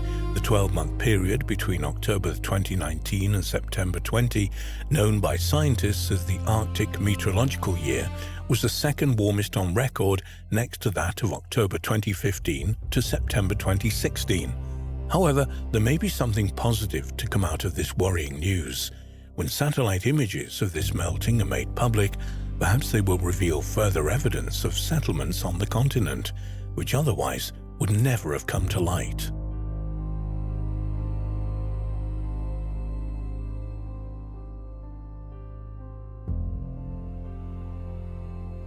A NASA project called the Antarctic Impulsive Transient Antenna made news recently with what appears to be the discovery of a parallel universe above Antarctica, a universe where time is running backwards. There have also been stories of mysterious structures being found deep beneath the ice in the continent. So, just what is going on in Antarctica? Antarctica is the world's southernmost continent. It is also the world's highest, driest, windiest, coldest, and iciest continent. Antarctica is about 5.5 million square miles in size, and thick ice covers about 98% of the land. The continent is divided into East Antarctica, which is mainly a high ice-covered plateau, and West Antarctica, largely composed of an ice sheet covering an archipelago of mountainous islands.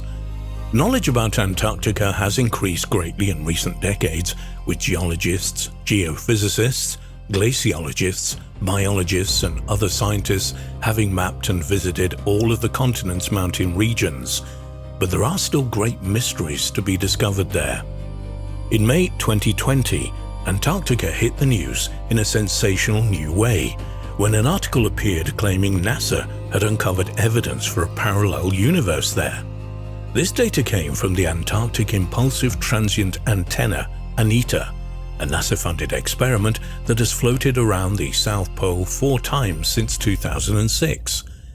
It mainly looks for evidence of elusive particles called neutrinos crashing into the ice below and triggering a spray of particles that emits telltale radio waves. ANITA has not yet traced any such signals. However, the instrument has found radio signals produced by other types of particles from space known as cosmic rays as they crash into Earth. According to the report, low-energy subatomic neutrinos with a mass close to 0 can pass completely through the Earth, but higher-energy objects are stopped by the solid matter of our planet. That means that the high-energy particles can only be detected coming down from space. But the team's ANITA detected heavier particles, so-called tower neutrinos, which come up from the Earth.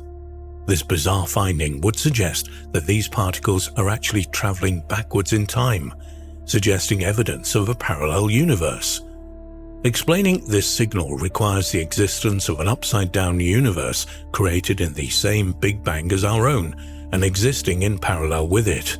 In this mirror world, positive is negative, left is right, and time runs backwards. According to the Daily Star, there is a parallel universe right next to ours where all the rules of physics seem to be operating in reverse. Can this be real? Do we have evidence for a parallel universe existing in Antarctica? Unfortunately, it looks like some news agencies may have misinterpreted the evidence somewhat. The numerous parallel universe articles now online seem to originate to a story published by the New Scientist with the alarming headline, "We may have spotted a parallel universe going backwards in time." The article contains a discussion of the puzzling results from the ANITA experiment. Essentially, it was misinterpreted by a few publications that, it seems, just read the headline. The real story is about neutrinos.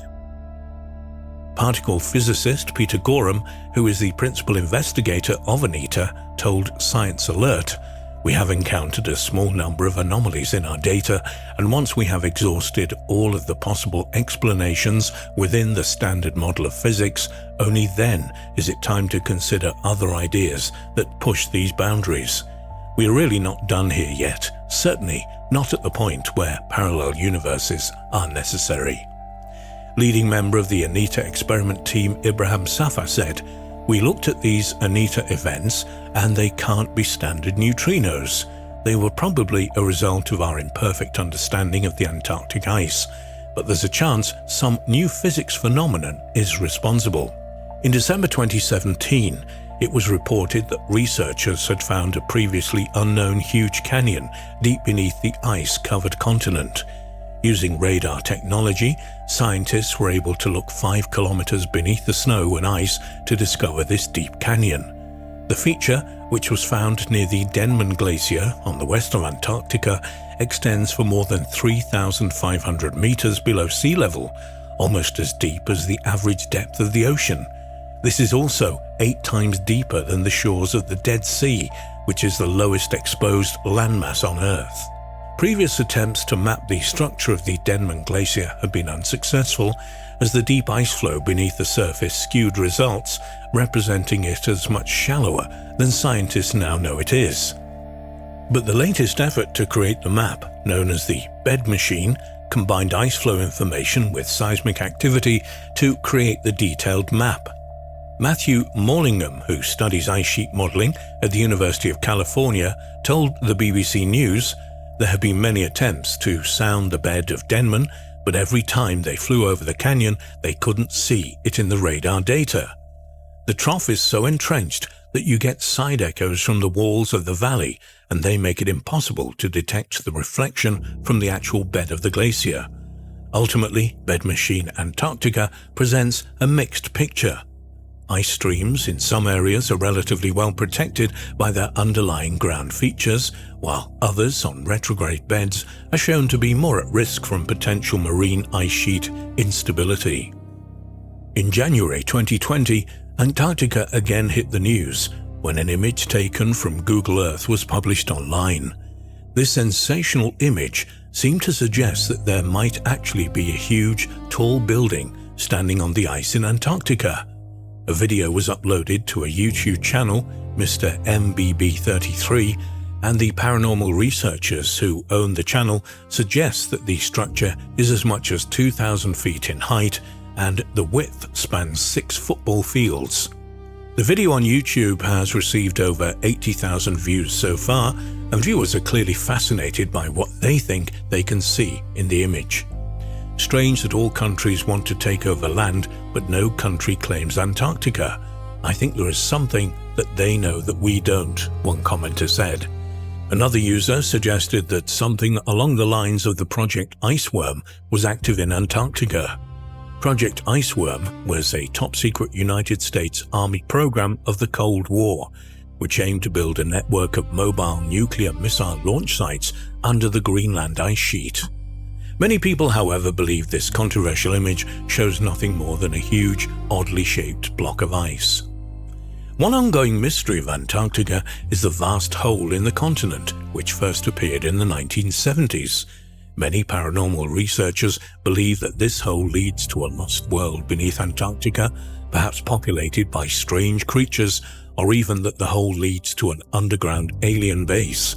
In the early 1970s, when satellites first began taking photos of Earth, scientists noticed a mysterious hole in one of Antarctica's seasonal ice packs floating on the Lazarus Sea. But strangely, when the summer arrived, the gap disappeared. Was someone or something able to somehow close this massive hole? Was some unheard of extraterrestrial technology involved? For decades, this strange event went unexplained. But in 2017, during the continent's coldest winter months, when ice should have been at its thickest, a giant 9,500 square kilometer hole suddenly appeared in the same ice pack.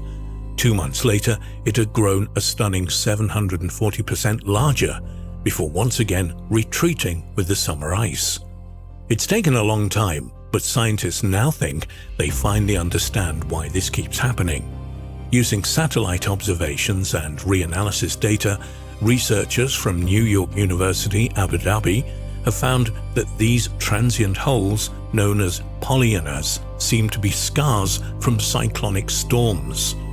In September 2017, as warm air and cold air collided at the South Pole, the swirling inward winds of a cyclone, reaching 117 kilometers an hour and whipping up waves 16 meters high, pushed the Antarctic ice back in all directions and away from the eye of the storm, like a drill into the water. These gaps are powerful influences of the atmosphere and a potential indicator of climate change. Atmospheric scientist Diana Francis stated, "Once opened, it works like a window through the sea ice, transferring huge amounts of energy during winter between the ocean and the atmosphere." Because of their large size, mid-sea polyonas are capable of impacting the climate regionally and globally as they modify the oceanic circulation. In 2017, an image of part of Antarctica directly south of Australia appeared online. This showed what some paranormal researchers believed to be a Motte and Bailey castle, a design of castle peculiar to the 10th–13th century Europe. The motte is a type of artificial mound topped with a wooden or stone structure known as a keep. The bailey is a fortified enclosure next to the motte. What was a medieval castle doing in Antarctica? Was it part of a parallel dimension? Could it have been transported there by aliens? The Antarctic structure was about 120 meters across, which made it somewhat large for a medieval castle, but anyway, it did possess 2 circles, the Motte and Bailey perhaps. One problem with the castle theory was that the whole structure appeared to be completely flat, without the significant earthworks, which in part define a Motte Bailey castle. The mounds of such castles are particularly enduring across the centuries, but as researchers looked into the image, they noticed that the dark blue patches inside the rings were water above ice. The structure is most likely a pond or shallow lake that has frozen over during the winter and in spring, when the image was captured, had drained to some extent. This probably followed the melting or washing away of a naturally formed dam or plug. Some patterns and movements of ice and water are commonly seen wherever there is standing water with seasonal freezing. This explanation is a lot more likely than the presence of a 1,000-year-old castle belonging to a far distant culture. Despite the fact that some of Antarctica's secrets have been revealed, there is no doubt that in the future this enigmatic continent will offer up many more fascinating mysteries to the world.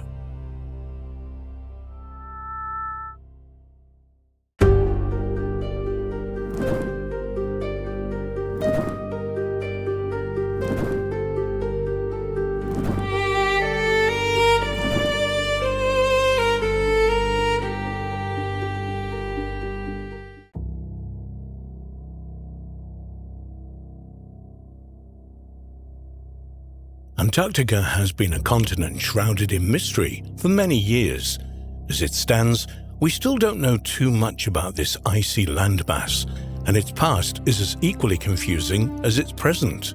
Over the years, we've heard many rumors and theories about what could have happened on the continent many years ago. We've heard everything from stories of a lost civilization to theories of a secret Nazi bunker from World War II.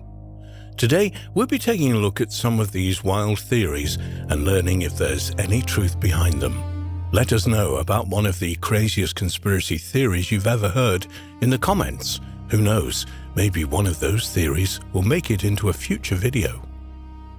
In 1947, Admiral Richard E. Byrd led an expedition of military troops from the US, Britain and Australia to Antarctica, titled the United States Navy Antarctic Development Program.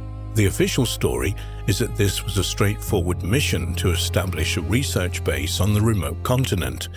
But is this the true story? Many UFO researchers aren't convinced. This expedition, or perhaps invasion, has come to be known by another name, Operation Highjump. Shortly after World War II, rumors began swirling that Hitler survived the war and had fled to Antarctica with a number of supporters. It's widely known that Hitler was deeply interested in the occult, and some even claim that his interest led him to making some otherworldly connections. It has been posited that the Nazis found an entrance into the inner Earth in Antarctica, and that they made some kind of alliance with a race of technologically advanced inner Earth beings. Operation Highjump comprised of 4,700 military personnel, 6 helicopters, 6 Martin PBM flying boats, 2 seaplanes, 15 assorted aircraft, 13 Navy supply ships, and 1 aircraft carrier. It seems like a lot of resources to simply establish a research base. After all of this preparation, the mission was surprisingly cut short. The official explanation was that the troops had to leave because winter was coming, but others claim the truth is that the German secret space program's technology was far too advanced and the US forces were defeated. As more and more information becomes unclassified, it's possible we may someday know the true story. Antarctica has always been a place that few humans have ever seen. Only scientists, support personnel, and the extremely wealthy and elite have the resources to travel there. But in recent years, everyday people have been using available technology to make some pretty shocking observations on the desolate continent. As anonymous, self-proclaimed Earth Watchman discovered an enormous cave-like opening off an island off the coast of Antarctica using Google Earth. The opening looks much too precise to be something created by nature alone. The investigator who spotted the opening claims to have measured the anomaly using Google Earth tools and that the entrance is over 150 feet wide. What's even stranger is that this so-called cave was only visible on Google Earth for 6 months, then it mysteriously vanished.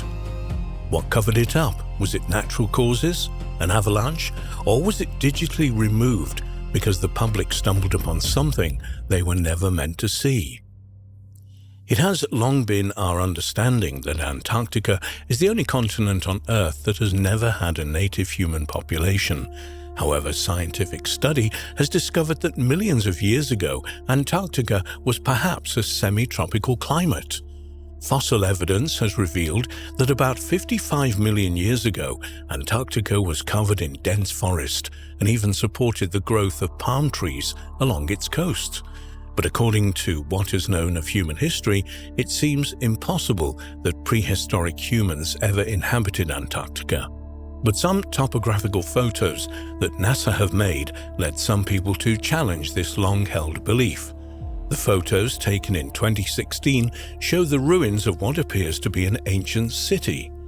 Leading archaeologist Ashoka Tripathi of the Department of Archaeology at the University of Calcutta believes the images show clear evidence of an ancient human settlement beneath the ice sheet. Tripathi has been quoted saying, "These are clearly features of some sort of human-made structure, resembling some sort of pyramidal structure. The pattern clearly shows nothing we should expect from natural geomorphological formations found in nature.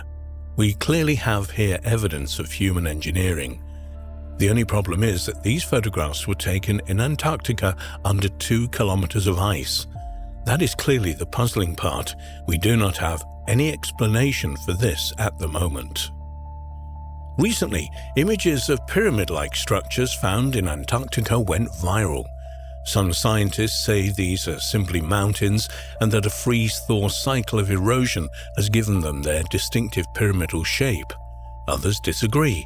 When comparing the structure of these possible pyramids to other mountains that have eroded from a freeze-thaw cycle, such as the Swiss Alps and Ellsworth, there are virtually no similarities. The angles of the Antarctic pyramids are strangely precise to have been formed by nature alone.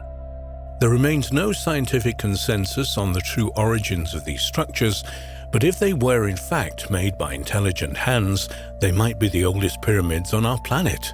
So the question remains, who put them there? A possible former US Navy whistleblower claimed to have some insight. In January of 2015, UFO researcher Linda Moulton Howe received a letter from an alleged retired US Navy engineer, former first-class flight non-commissioned officer. The whistleblower, who refers to himself as Brian, claims that he served in the Navy with a squadron called Antarctic Development Squadron 6. He worked with this squadron since 1983 and then retired in March 1997. Being a flight engineer, he was able to fly for more than 4,000 hours and saw things that most people can't even imagine. Brian's home base was the McMurdo Station, which is a 3.5-hour flight from the South Pole Station. The crew would often have flights back and forth between the 2 stations. On several flights to and from the McMurdo South Pole base, the crew saw flying saucers that darted around the tops of the Antarctic Trans-Mountain Range, almost exactly at the same point every time they flew between this area.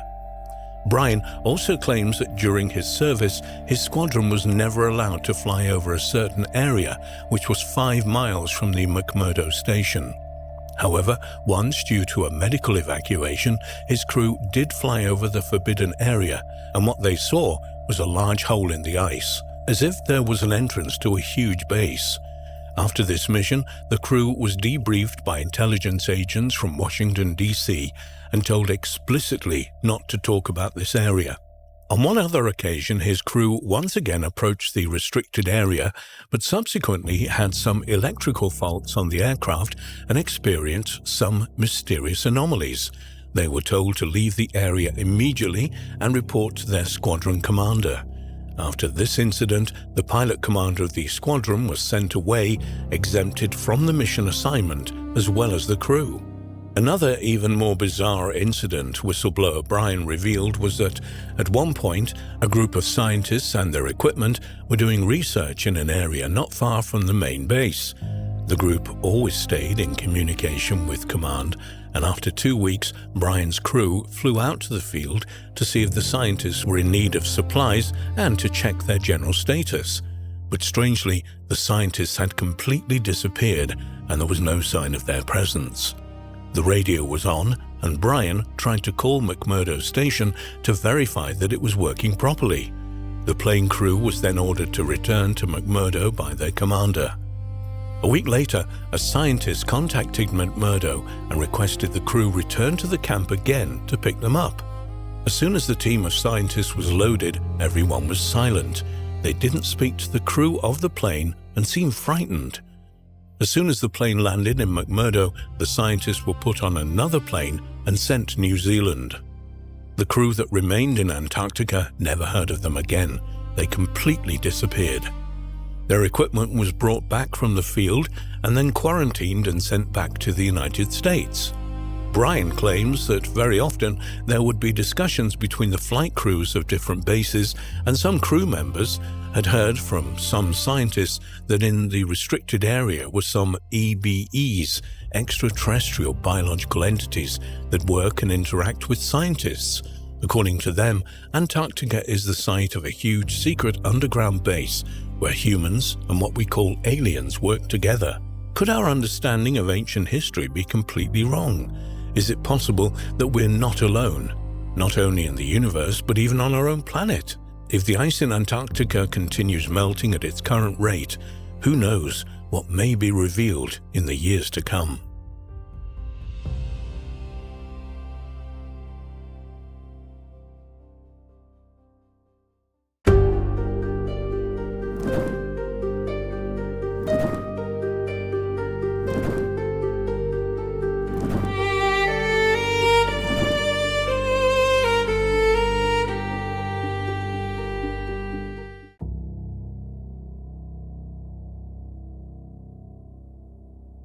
Recently declassified US spy and weather satellite photographs taken above most areas of the world have been causing a stir amongst archaeologists. Amongst other findings, the photos reveal long-lost civilizations in the Near and Middle East, mysterious structures, holes in the ice, and evidence of early ice shelf collapse in Antarctica. Using photos from the covert Corona satellite program and other declassified satellite photos, initially designed with espionage in mind, researchers have identified thousands of ancient sites, some of which may well be structures made by previously unknown cultures or civilizations. In the 1950s, the West was able to obtain very little information about activities inside the Soviet Union due to the generally closed nature of Soviet society, which prevented the movement of foreigners around the country, and the censorship exercised over newspapers and other publications. Early in 1958, just a few months after the Soviets launched the first Sputnik into space, President Eisenhower authorized a top-priority reconnaissance satellite project managed jointly by the Central Intelligence Agency, the CIA, and the US Air Force. Its task was to launch into orbit a camera-carrying spacecraft that would take photographs of the Soviet Union and then safely return the film to Earth. This covert spy satellite was dubbed Corona by the CIA. To disguise its real purpose, the satellite program was given the cover name Discoverer and designated as a scientific research program. Corona was in effect a replacement for the U-2, America's high-flying reconnaissance spy plane, which had made flights across the Soviet Union throughout the 1950s unchallenged, as the Soviets did not possess surface-to-air missiles capable of reaching the 15 miles plus altitude of the U-2. However, by the middle of the decade, the US government began to realize that the Soviets would soon develop such an anti-aircraft weapon, so began to look for an effective replacement. Although Corona was only meant to be a temporary solution to the problem of surveillance, spurred on by the success of Soviet missiles, in the end it proved to be the mainstay of the US strategic surveillance program for over 10 years. But things did not begin smoothly for Corona. There were multiple failed launches throughout 1959 and 1960 due to a variety of reasons. But in August 1960, the first corona images were returned to Earth, showing 64 previously unknown Soviet airfields. A new corona satellite was launched on average every 6 weeks, and in the 10 years of the program, a total of 145 were launched, of which at least 120 were successful. A total of 850,000 images were taken during the years between 1960 and 1972, when corona was in operation. The satellite's camera systems relied on special, high-definition film developed secretly by Kodak. An exposed roll of this ultra-sensitive film would have to be physically recovered from its satellite in order to be processed, which involved individual film canisters being jettisoned from orbit. As the film fell back to Earth, a minuscule parachute would open, generally somewhere over the Pacific, and the canister would then drift back down through the atmosphere. A US military airplane armed with the skyhook technology would then catch the film in mid-air as it descended, bringing it back to the ground for processing. So secret was the Corona program that the first public acknowledgement of it, or any American military surveillance satellites, was not made until the 1st of October 1978 at the Kennedy Space Center, when President Jimmy Carter stated, "Photographic reconnaissance satellites have become an important stabilizing factor in world affairs in the monitoring of arms control agreements. They make an immense contribution to the security of all nations." Further information on the relevant programs and satellites was not made available for over 15 years, after this in the mid-1990s, when the American Corona program was mostly declassified. But it was only after heavy lobbying from Robert McCormack Adams, an archaeologist who was at the time secretary of the Smithsonian Institution, that the declassification order was finally realized. Recently, the spy photos taken by Corona have been used in a way which could not have been imagined by the originators of the secret program. Today, those high-resolution images represent a valuable picture of an earlier planet. According to Jason a Harvard University archaeologist who works with Corona images, Corona is like a time machine for us. In a lot of cases, they lead us to landscapes that are gone, that don't exist anymore. Archaeologists are particularly interested in what Corona images reveal about areas of the Near and Middle East which have undergone swift development over the past 2 or 3 decades, destroying a vast number of archaeological settlements, ancient roads, and irrigation systems. The Corona spy photos have been especially useful in identifying ancient Assyrian sites, today located in modern northern Iraq, southeastern Turkey, northwestern Iran, and northeastern Syria. According to Jason it has been possible to map the colossal irrigation systems constructed by the kings of Assyria to support their new capitals of Nimrud and Nineveh. In fact, using the spy photos, has been able to identify and map over 60 kilometers of canals across a wide part of Assyria, many of which have never been recognized on the ground before.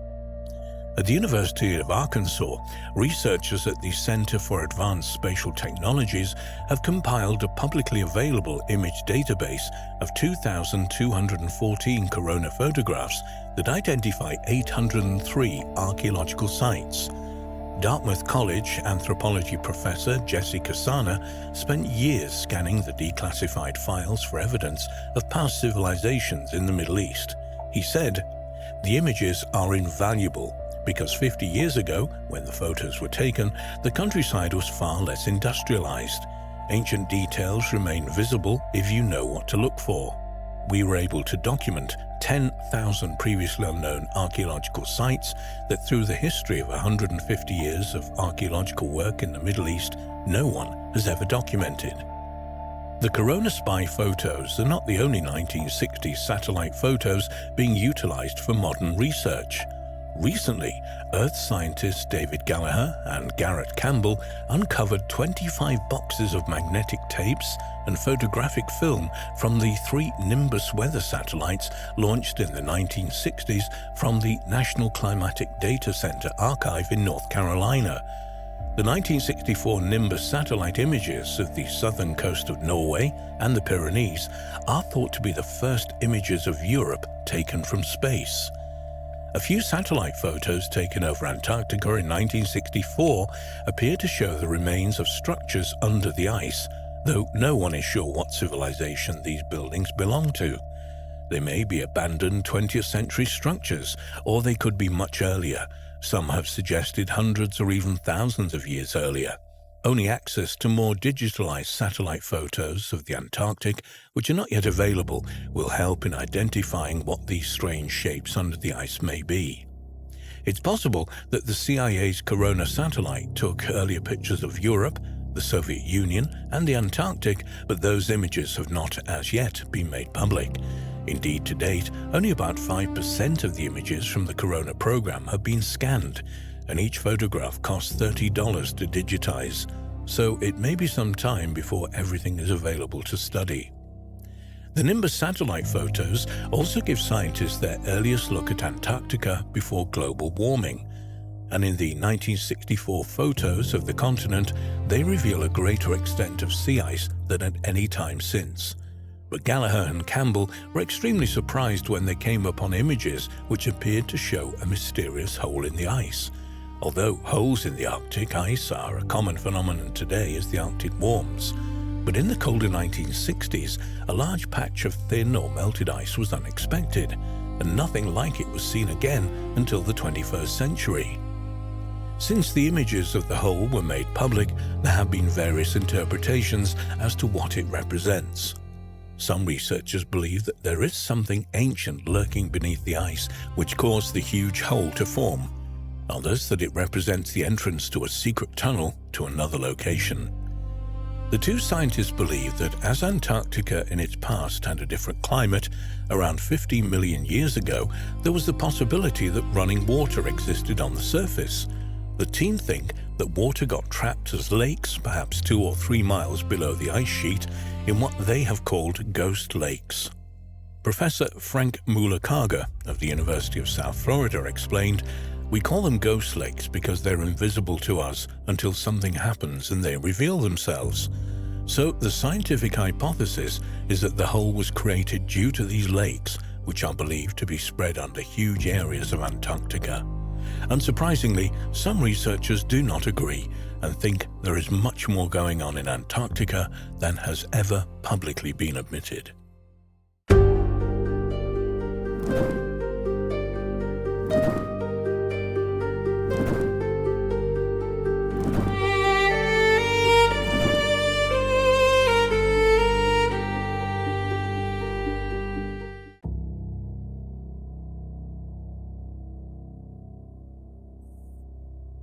Antarctica has long been a place of mystery and intrigue for those of us who are willing to look beyond the usual mundane actions of everyday lives. This gland of ice contains clues to the vast and ancient history of our planet, and many of these clues have yet to be discovered. We all have a somewhat basic understanding of the ice-covered landscape and the animals that survive in what is undoubtedly the coldest, driest and windiest continent on our planet. But this blanket of ice is one of the largest landmasses on Earth, and with a whopping 5.5 million miles of dangerous and basically uninhabitable terrain, it undoubtedly has more secrets than we can imagine. Awaiting discoveries lurk beneath the ice sheets, and scientists are exploring and investigating new data that could support life we previously knew nothing about. Research has also come to light that indicates there are some parts of Antarctica which may have enough heat to allow a human to wear a t-shirt. According to the Anu Fenner School of Environment and Society's highly acclaimed biogeographer, Dr. Ceridwen Fraser, whose research has helped develop our understanding of past climate change in Antarctica, there are such places like that in Antarctica. Antarctica's Ross Island hosts an active volcano called Mount Erebus, and Fraser states that over several years, the steam from this volcano has created a network of caves under the ice that can reach up to 25 degrees Celsius, perfectly comfortable for small wildlife to survive. Further analysis of the soil samples taken from these caves revealed DNA results, some of which were unexpected. While the majority of the samples were identified and corroborated with plants and animals that are already known to inhabit other areas of Antarctica, the rest of the samples were unidentifiable. This discovery would suggest there are new species of animal life and plant life living beneath the ice that are previously unknown. Previous research has shown evidence of fungi and bacteria in the caves that may suggest there are more to be discovered. This underground network of caves beneath the ice are not very easy to access, so exploration is quite a daunting task, and it's yet to be uncovered exactly how many of these cave systems are under the ice. The mysteries of our planet's history and its creation have always fascinated us, and we're forever attempting to update our knowledge of the world around us. A team of researchers recently endeavored a 3-day explorative drilling operation down through thousands of feet of ice into what is called Antarctica's Lost Lake. While we may envisage this continent as a single massive sheet of ice, there are actually hidden treasures in the form of natural lakes under this surface. This particular one is called Lake Mercer.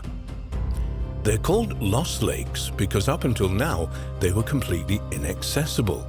But the team of researchers that accessed Lake Mercer drilled a hole over 1 kilometer deep through the ice sheet until they reached this body of water.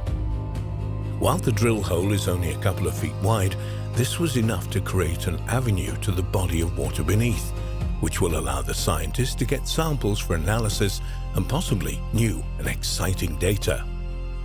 So why are our scientists so intrigued with the Lost Lakes of Antarctica? We tend to forget that Antarctica was once a lush, tropical paradise with a range of flora and fauna that is evident in fossils found under the ice. According to scientists who've discovered fossilized plants containing charcoal, which date back as far as the dinosaurs, during the third and final period of the Mesozoic era, the Cretaceous period, there was an era where wildfires were rampant. The Cretaceous high fire period was a global event that reached almost all continental masses during that period in Earth's history. And what the scientists discovered was that these fires managed to make their way as far as Antarctica. While rolling green hills and lush vegetation were once there, there's now nothing but ice. But this doesn't mean that it was a less hostile environment than it is now. Erratic and destructive volcanic activity would have erupted, creating havoc and starting wildfires that would have torn through the continent. Scientists delve into the unknown by accessing this lost lake in a bid to gather whatever information they can. The more data that is harvested, the more it will add to whatever is already known of the geologic activity that transpires in and around Antarctica. It will also help researchers to gain more knowledge of the scientific hydrology of the subglacial lakes. Hydrology is an extremely important science, as it is the study of the movement, distribution and management of water on Earth and on other planets, including the water cycle, water resources and environmental watershed sustainability. Although Lake Mercer and other lost lakes are not visible on the surface, it doesn't mean that they don't sustain life. Scientists are devoted to the task of understanding more about how these hidden bodies of water move and circulate underneath these massive sheets of compacted ice, how these waters expedite the flow of carbon and other organic materials that are necessary for the biological processes that occur in these freezing conditions is something they will explore in depth. The fact that these hidden lakes have been so inaccessible up to now means that they have never been explored before. The possibilities of discovering new species of animal or plant life or microorganisms with the analysis of any samples gathered is endless. In 2013, researchers drilled through 800 meters of ice to reach Lake Whillans successfully. They drilled 4 kilometers down and reached the first level of Lake Vostok before conceding defeat. Another fruitless attempt was made as they tried to access Lake Ellsworth when the boreholes were unable to permeate the dense sheet of ice. On appearance, the Antarctic is a desolate and inhospitable landscape, but this barren land is host to hundreds of these large unexplored bodies of water silently circulating underneath the dense ice sheet of this hostile landscape. The importance of this research cannot be emphasized enough. The significance of Antarctica in relation to the regulation of our global climate should not be miscalculated. What is happening to our ecosystem as a consequence of warming temperatures and rising sea levels can possibly be mitigated with further exploration and a deeper understanding of the complexities of this mainly uninhabitable land. For numerous decades, radar instruments have scanned across miles and miles of the continent of Antarctica in search of data. Microwave pulses are bounced off the surface to peer through the ice in the hope of tracing the underlying layout and topography. An incredible discovery was made by combining data gathered by aircraft satellites with ice-penetrating radar technology towed by snowmobiles. Researchers discovered a huge gorge that was originally an ancient mountain range that is deeper than the Grand Canyon. Now stratified with layers of thousand-year-old glaciers, the colossal valley reaches 1.9 miles deep by 200 miles long and is more than 15.5 miles wide. To put this into context, the Grand Canyon is only about a mile deep. Dr. Neil Ross, who is a geology professor at Newcastle University, sees this find as incredibly fortuitous. The team of researchers and scientists spent 3 years mapping out the subglacial mountain range before the discovery, but never expected to find this valley. He explained that although they had been able to gather data from either end of this vast hidden canyon, they had no clue as to what lay between the 2 points. Satellite data was used to fill in the missing information, and although the valley is covered by miles and miles of ice, it's so big it can be seen from space. After analyzing all the data, it appears this valley was formed millions of years ago by a small ice field, like those of the Antarctic Peninsula. Some years later, a large hole was also found beneath the ice during the study of the natural and artificial areas of the ice-laden landscape. This hole was not as deep, but still measured 0.6 miles and is also impressively longer than the Grand Canyon, which makes it an incredibly significant discovery. There is so much on this beautiful planet that we call home that we have yet to discover and explore. Antarctica, as one of the largest landmasses by far, has so many mysteries that are constantly being revealed. Scientists have begun constructing a sort of time capsule, a black box if you will. This is being made durable enough to outlive humanity on this planet. It will contain information on our histories and evidence of our existence if or after the human race becomes extinct.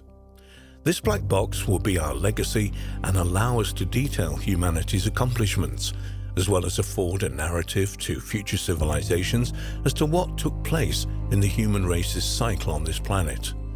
The Project Earth's black box is to be completed by early 2022 and will record every step humanity takes towards our own possible destruction. It will be constructed from an immense monolith of 3-inch thick steel and placed in a remote location in Tasmania. The black box will use a system of internet-connected storage devices powered by solar power on the roof in case the power grid fails. It will be similar to the black boxes used to identify the cause of airplane crashes. As we ponder on the mysteries of the icy continent of Antarctica, it is chilling to know that in its history there were fires spreading across this once green and lush landscape. The Maori, who are the indigenous people of New Zealand, traveled to Antarctica 1,000 years before any Europeans. This civilization arrived in New Zealand from East Polynesia in the 14th century in canoes. They had lived in secluded, separate existence in Polynesia in total isolation and developed their own diverse culture, unlike that of other Eastern Polynesian tribes. Whilst their language, mythology and techniques are all noted and recorded in cultural history, what has been overlooked is their journey to Antarctica. Relatively new research suggests that this adept culture may have reached the icy continent as early as the 7th century. this would have been long before the first European missions ventured out towards Antarctica. A new study, which was published in the Journal of the Royal Society of New Zealand, has taken a more panoramic view of history and offers a different perspective. The evidence that was previously neglected has now been taken into consideration, and it has connected some of the gaps that were missing. New sources have been examined, including Maori legends told down through the generations and documented events on carvings and weavings. Conservation biologist Priscilla Wahe, who is lead documenter of the study of the New Zealand Government Research Institute, Manaki Wanua, has said that by piecing all the clues together, the picture clearly shows the connection to Antarctica. These links have always been there since the earliest forms of migration and travel were recorded. Numerous Maori legends and stories relate to the early adventures and exploration of the Antarctic, and some of the Maori tribal groups, which include the Ingata Rurara and Te Atiawa, share the voyage of an explorer called Hui Te Ingoria. In the legend, this explorer sailed his vessel to Antarctica, where he found a misty and dark place that never saw the sun. The narrative also describes the Arctic landscape, icebergs, and marine animals.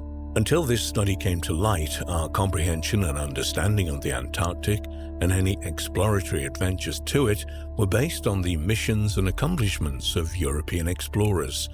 Many historical articles even cite that the first vessel to spot the continent was a Russian voyager in January of 1820, although we now know that there were such early depictions gathered by the Maori. Wahe, in an interview, told the New Zealand Herald that some of the Maori people have been critiquing this date for years, knowing they were privy to prior records of exploration of the Antarctic. Researchers are now looking for the history books to be amended, considering the information that is available now. If viewers will pardon the pun, this information is probably only the tip of the iceberg. What other secrets of the past are hidden underneath this inhospitable continent of ice? With the constant progression in machinery and the major advancements in technology, who knows what we will learn from our planet's history that has been frozen in time.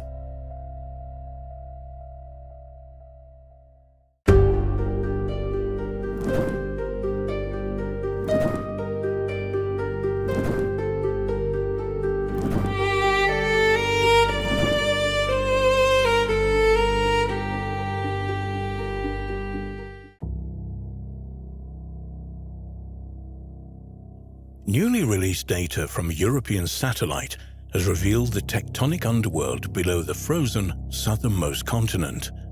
Researchers have created incredible 3D maps of Antarctica's tectonic underworld and found that the ice has been concealing the remains of an ancient supercontinent's spectacular destruction. It's well known to scientists that the exact geological makeup of Antarctica's innermost land, located in East Antarctica, is yet to be discovered. What else awaits discovery in this mysterious continent? Antarctica today is divided into 3 distinct regions: East Antarctica, West Antarctica, and the Antarctic Peninsula, with each area containing a different topography beneath.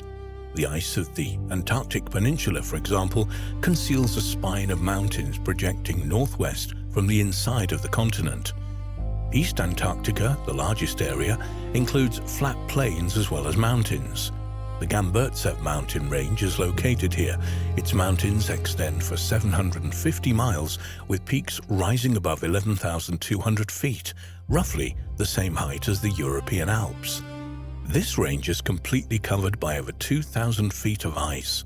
The ground in West Antarctica is almost completely below sea level. The ocean bowl beneath this section was created during the last ice age, when the weight of the ice, which was considerably thicker at the time, pushed down on the bedrock.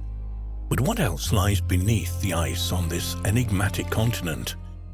In November 2018, news outlets around the world reported that incredible data about Antarctica had been obtained from a defunct European satellite. Launched on March 17, 2009, the Gravity Field and Steady-State Oceans Circulation Explorer, the GOCE, was the first satellite of the Living Planet program, which is the European Space Agency's Earth Science program. It orbited Earth between March 2009 and November 2013, and its task was to measure the pull of the Earth's gravity more precisely than any mission before. Using data from that satellite, the researchers from Kiel University in Germany and the British Antarctic Survey examined Antarctica under the ice. Analysis revealed rocky zones known as cratons in the Earth's lithosphere, a zone between the planet's crust and mantle. Cratons are the core regions of most tectonic plates. The team also found orogons, which are folded-up regions of plates that are the precursors to mountain ranges. It's by studying the number of cratons and orogons that scientists are able to compare the continental plates beneath Antarctica with other regions around the world.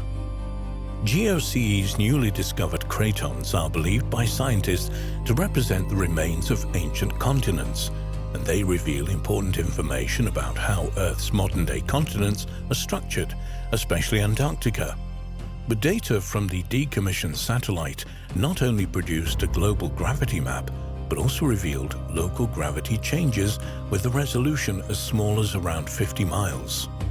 Co-author of the study, Fausto Ferracacoli, science leader of geology and geophysics at the British Antarctic Survey, said, "These gravity images are revolutionizing our ability to study the least understood continent on Earth, Antarctica. In East Antarctica, we see an exciting mosaic of geological features that reveal fundamental similarities and differences between the crust beneath Antarctica and other continents it was joined to until 160 million years ago."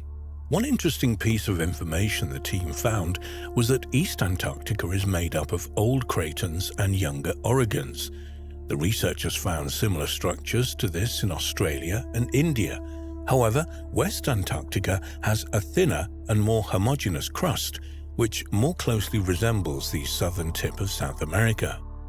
The gravity map the team assembled from the data reveals that East Antarctica is made up of multiple cratons, which are the cores of long-lost continents. The scientists used data from other satellites to essentially strip Antarctica of its vast layers of ice so that they were able to focus on the bedrock beneath. When they examined this layer, the team found evidence of the continent's history as part of Gondwana, a supercontinent made of the modern southern hemisphere continents. The matching shapes of the coastlines of Western Africa and Eastern South America were first officially noted by Francis Bacon in 1620, at a time when Africa and the New World first became available to study.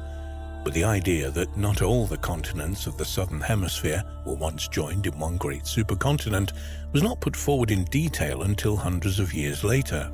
In 1912, by German meteorologist and pioneer of polar research Alfred Wegener. He's remembered today as the originator of continental drift theory, which he put forward in 1912, suggesting that the continents are slowly drifting around the Earth. But Wegener also convinced that all of the Earth's continents were once part of a single great landmass, which he called Pangaea. Its name is derived from the Greek Pangaea, meaning all the Earth. Wegener proposed that Pangaea existed about 240 million years ago, but by about 200 million years ago it began breaking up. Over millions of years, Pangaea eventually separated into pieces that gradually moved away from one another. These pieces slowly formed the continents we recognize today. Nowadays, scientists believe that several supercontinents like Pangaea have formed and broken up over the course of the Earth's history. These include Pannotia, which formed about 600 million years ago, and Rodinia, a supercontinent that assembled around 1 billion years ago and broke up 750 to 633 million years ago. In terms of Wegener's Pangaea, Gondwana comprised the southern half of this supercontinent. According to plate tectonic evidence, the supercontinent of Gondwana was assembled by continental collisions in the late Precambrian, about 1 billion to 542 million years ago, and broke up around 180 million years ago. It eventually split into the landmass we know as Africa, South America, Australia, Antarctica, the Indian subcontinent, Madagascar, and the Arabian Peninsula. Even though the continent existed many millions of years ago, some paranormal researchers have put forward the idea that Gondwana may have been the original model for the lost continent of Atlantis, with the knowledge of existence somehow being passed down through the ages. Gondwana's formed into its final shape about 500 million years ago. By this time, primitive multicellular organisms had evolved, as revealed by the rare fossils left from this period, which include segmented worms, frond-like organisms and round creatures similar to modern jellyfish. When Gondwana represented Earth's southerly supercontinent, the planet was a lot warmer than today, and crucially, there was no Antarctic ice sheet.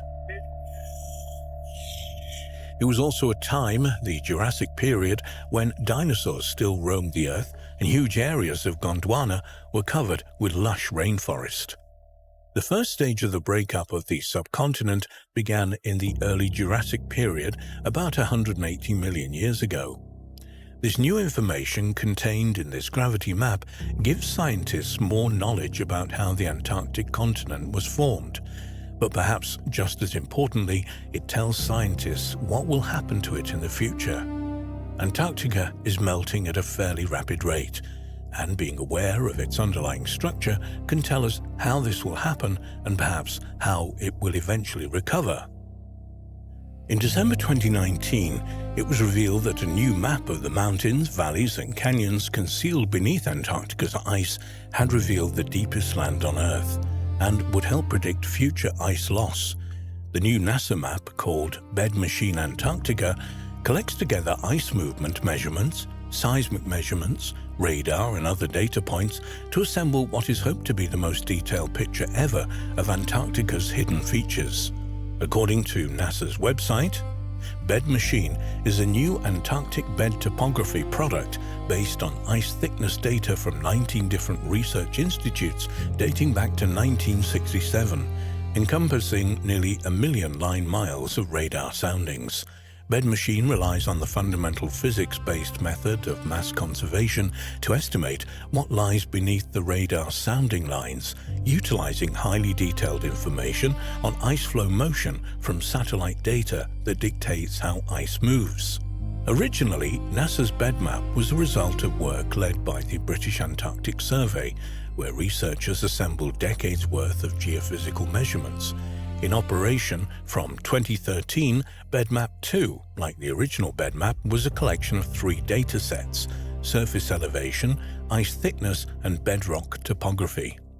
One important discovery made by Bed Machine Antarctica was of previously unknown topographical features, such as the broad ridges that shield the glaciers flowing across the Transantarctic Mountains, which separate East and West Antarctica. Bed Machine also discovered the world's deepest land canyon below Denman Glacier in East Antarctica, an astonishing 11,000 feet below sea level. As a comparison, the lowest exposed region of land on the Earth is the Dead Sea, which sits a mere 1,419 feet below sea level. The new NASA map is a vital resource that will help scientists predict exactly which areas of Antarctica are at highest risk of sliding into the ocean in the next few decades or even centuries, and which parts might in fact be more stable than previously thought. Who knows what else such Antarctica mapping projects might turn up in the future.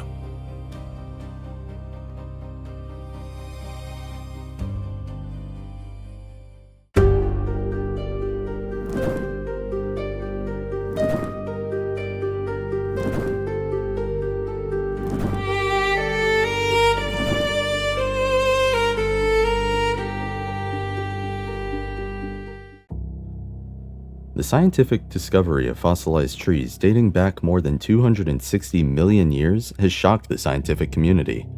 Together with other recently discovered fossilized plant and tree discoveries on Antarctica, these finds suggest something that should not be: that the world's coldest, driest continent was once green and forested. Amongst other things, scientists have had to come up with an explanation of how trees were able to survive within a few degrees of latitude of the South Pole itself, where it's dark for 6 months of the year. But what does all this mean for scientific theories about Antarctica? Will they have to be changed? An ancient forested Antarctica.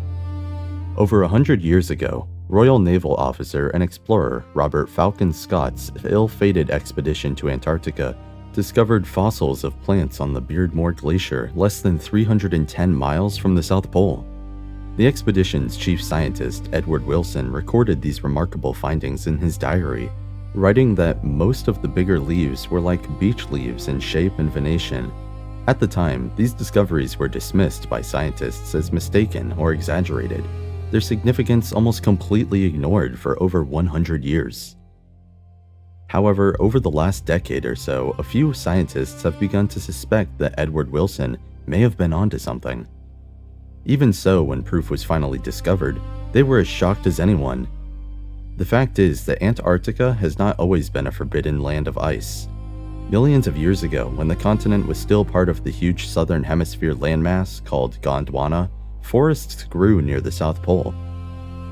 From around 400 million to 14 million years ago, the southern continent was a very different and much greener place than Antarctica is today, with a much warmer climate.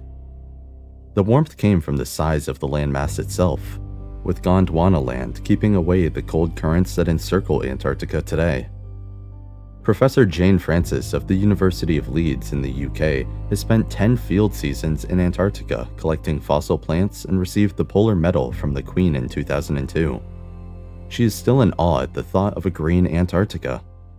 I still find the idea that Antarctica was once forested absolutely mind-boggling. We take it for granted that Antarctica has always been a frozen wilderness, but the ice caps only appeared relatively recently in geological history.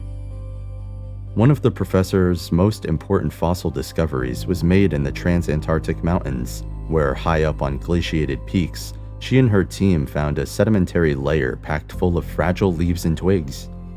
Analysis showed that these fossils were the remains of stunted bushes of beech dating back to mere 3 to 5 million years old. Consequently, they were some of the last plants to have lived on Antarctica before the deep freeze set in. But other fossil discoveries from the continent reveal the incredible fact that truly subtropical forests existed on Antarctica during much earlier times, during the age of dinosaurs. According to Dr. Vanessa Bowman, who works with Francis at the University of Leeds, go back 100 million years ago, and Antarctica was covered in lush rainforests similar to those that exist in New Zealand today. We commonly find whole fossilized logs that must have come from really big trees. But the strangest and most inexplicable characteristic of these polar forests was their adaptation to the Antarctic light regime. Close to the pole, in winter, it is always night, while in the summer the sun shines even at midnight. Professor David Bierling of the University of Sheffield explained the problem that these Antarctic trees must have faced. During prolonged periods of warm winter darkness, trees consume their food store, and if this goes on for too long, they will eventually starve. To understand how these Antarctic trees survived against such seemingly insurmountable odds, Professor Bierling investigated the types of plants that once grew on Antarctica. What we did was grow seedlings of these trees in blacked-out greenhouses where we could simulate Antarctic light conditions. We also raised temperature and CO2 concentration to match ancient growing conditions. We found that trees made so much food during the summers that this eventually caused photosynthesis to slow down. As a result, they couldn't fully take advantage of the long, hot summers for photosynthesis. So, Professor Bierling's experiments demonstrated that trees were able to cope extremely well with the highly unusual environment. These hardy ancient trees were also able to withstand alternating months of pure sunlight and darkness, before eventually succumbing to history's greatest mass extinction. The discovery of fossil trees. In 2016, Eric Gulbranson, a paleoecologist from the University of Wisconsin-Milwaukee, and his team discovered the oldest polar forest on record from the southern polar region. Although the forest has not yet been precisely dated, Gulbranson believes it probably flourished about 280 million years ago before being swiftly buried in volcanic ash, which fortunately preserved it down to the cellular level. In Gulbranson's words, "They're actually some of the best preserved fossil plants in the world. The fungi in the wood itself were probably mineralized and turned into stone within a matter of weeks. In some cases, probably while the tree was still alive. These things happen incredibly rapid. You could have witnessed it firsthand if you were there. Ancient fossil trees that date back 100 million years can also be found in a small part of Alexander Island on the west coast of the Antarctic Peninsula, with logs up to 23 feet high still standing upright. Incredibly, the roots of these coniferous trees are still attached to the carbonaceous soil deposits today. Scientists from Rice University in Houston, Texas, undertook research on fossilized from the Antarctic Peninsula, and were extremely surprised to discover that the region was covered in tundra up to 12 million years ago. The continent's gigantic ice sheets began forming about 38 million years ago, with the Antarctic Peninsula the last area to be covered in ice. There has always been controversy in the scientific community about how quickly this glaciation took place. Scientists have now determined the exact species of plant that existed on the Antarctic Peninsula 12 million years ago, and concluded from fossil record that there was a long, gradual process of glaciation over the peninsula.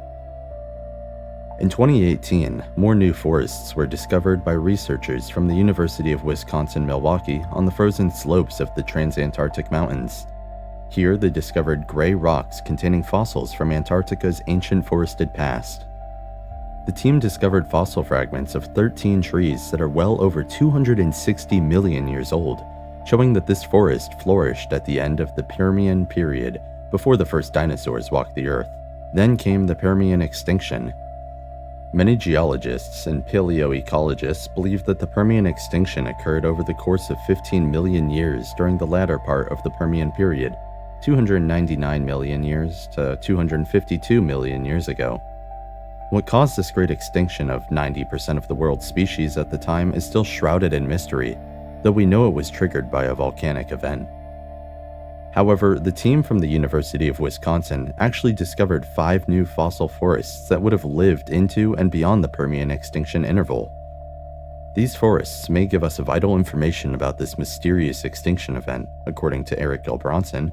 These new findings tell us how these organisms were reacting or responding to the climatic or environmental changes that were taking place during the extinction crisis. Having a fossilized record of the extinction interval is our only understanding of how life on the planet goes through such an event. A rainforest during the age of dinosaurs.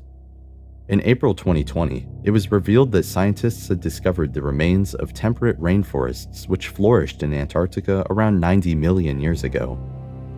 Fossil remnants of this forest were discovered on the ocean floor and the Amundsen Sea off the coast of West Antarctica. The significance of the find lies largely in its location, as 90 million years ago this West Antarctic forest would have been a mere 560 miles from the then South Pole. Ulrich Salzman, a professor of paleoecology and paleoclimatology at the Northumbria University in the UK, commented, "The numerous plant remains indicate that 93 to 83 million years ago, the coast of West Antarctica was swampy landscape in which temperate rainforests grew, similar to the forests that can still be found, say, on New Zealand's South Island. In order for such a landscape of dense vegetation to have existed in Antarctica, there would have had to have been little or no ice sheet present, and carbon dioxide levels would need to have been higher than previously thought. And this exactly is what scientists now believe was the case 90 million years ago on the continent. Antarctica continues to provide the scientific world with surprises, which must surely mean they have to constantly update many of their theories about its history and prehistory. Who knows what other revelations about this strange continent lie in wait?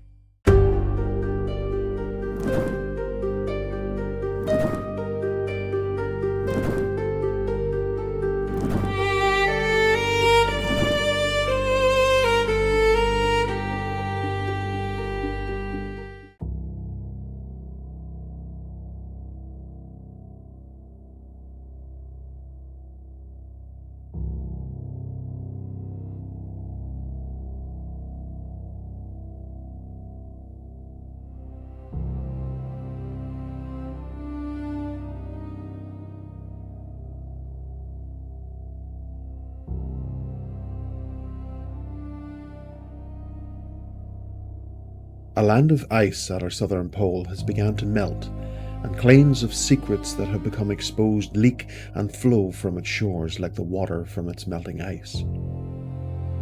The alleged threat of alien bases and secret experiments could end all life on Earth.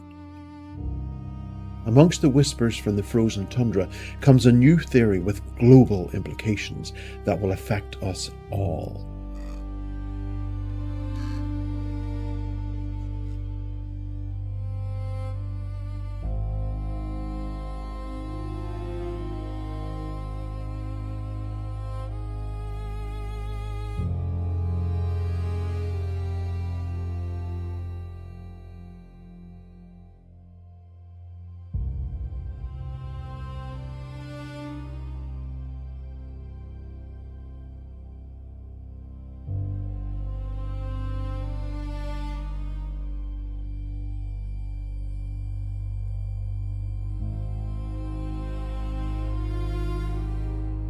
Planet Earth formed over 4.5 billion years ago from various solar material to eventually create a very remarkable biosphere, which has seen life grow from the smallest to the biggest and the smartest life as we, the human race, have ever known. This blue marble, as seen from the void of space, is as beautiful off the planet as it is on it. But life on the planet is not as picturesque as our cameras may portray. Every day is a struggle, and life must end for other lives to continue. However, there have been occasions in Mother Earth's history, instead of nurturing her offspring and cultivating their development, she chose to murder her children en masse. It's estimated that 5 planet-wide extinction events have already occurred. The first was 444 million years ago, which seen 86% of all species alive on the planet wiped out, probably triggered by the uplift of the Appalachian mountain range now in the USA, sucking huge amounts of CO2 from the atmosphere due to the exposed silicate rock, which sent the planet into a short but severe ice age. The second was 375 million years ago, which saw the loss of 75% of the planet's species, probably caused by the rise of land from the oceans, promoting algae blooms which sucked oxygen from the water. The third, 250 million years ago, nearly sterilized the planet. 96% of all life died according to the textbooks, due mostly to a cataclysmic eruption near Siberia. Huge amounts of greenhouse gases rose the planet's temperature and acidified the oceans. The fourth occurred 200 million years ago, where we find evidence of serpentine creatures on the planet with no jaws, but mouths and throats filled with remarkable teeth. One such creature was found in 1980 in Scotland called a conodont, but no cause was ever found for their extinction. The fifth we are mostly all familiar with, and happened 66 million years ago, resulting in 76% of life on the planet being wiped out during the age of the great lizards. An asteroid impact in the Gulf of Mexico was the final nail in the coffin for the dinosaurs, who were already suffering from volcanic aftermath and climate change. Over the last 300,000 years, humans have been climbing the proverbial tree of the dominant species to make an impact on this planet. But 2 areas of the Earth have avoided our direct interference due to their harshness. Our technology has helped us explore both above and below the surface of the Earth, tapping into resources which have been deemed useful to growing and developing nations and those wishing to remain dominant. The Arctic to the north has its pole centralized on open ocean, which it is significantly smaller than its sister, the Antarctic, to the south.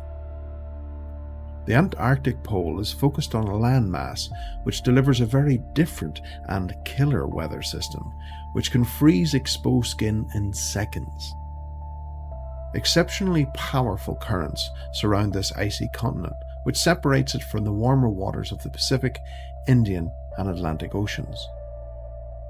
Due to the South Pole being on land, it is found over 9,000 feet above sea level on the surface of the icy giant, where temperatures never rise above -12 degrees Celsius or 9 degrees Fahrenheit. The vast mountains are protected by the massive ice sheets, some several miles deep. Deadly katabatic winds that blow off the high plains thousands of feet above sea level filter into the valleys below and have reached speeds of 320 kilometers an hour or 200 miles per hour.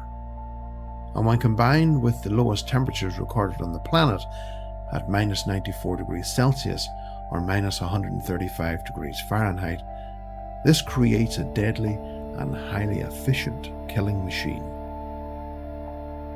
Among all the dreadful possibilities the weather can inflict on the human body, life does strangely survive down there.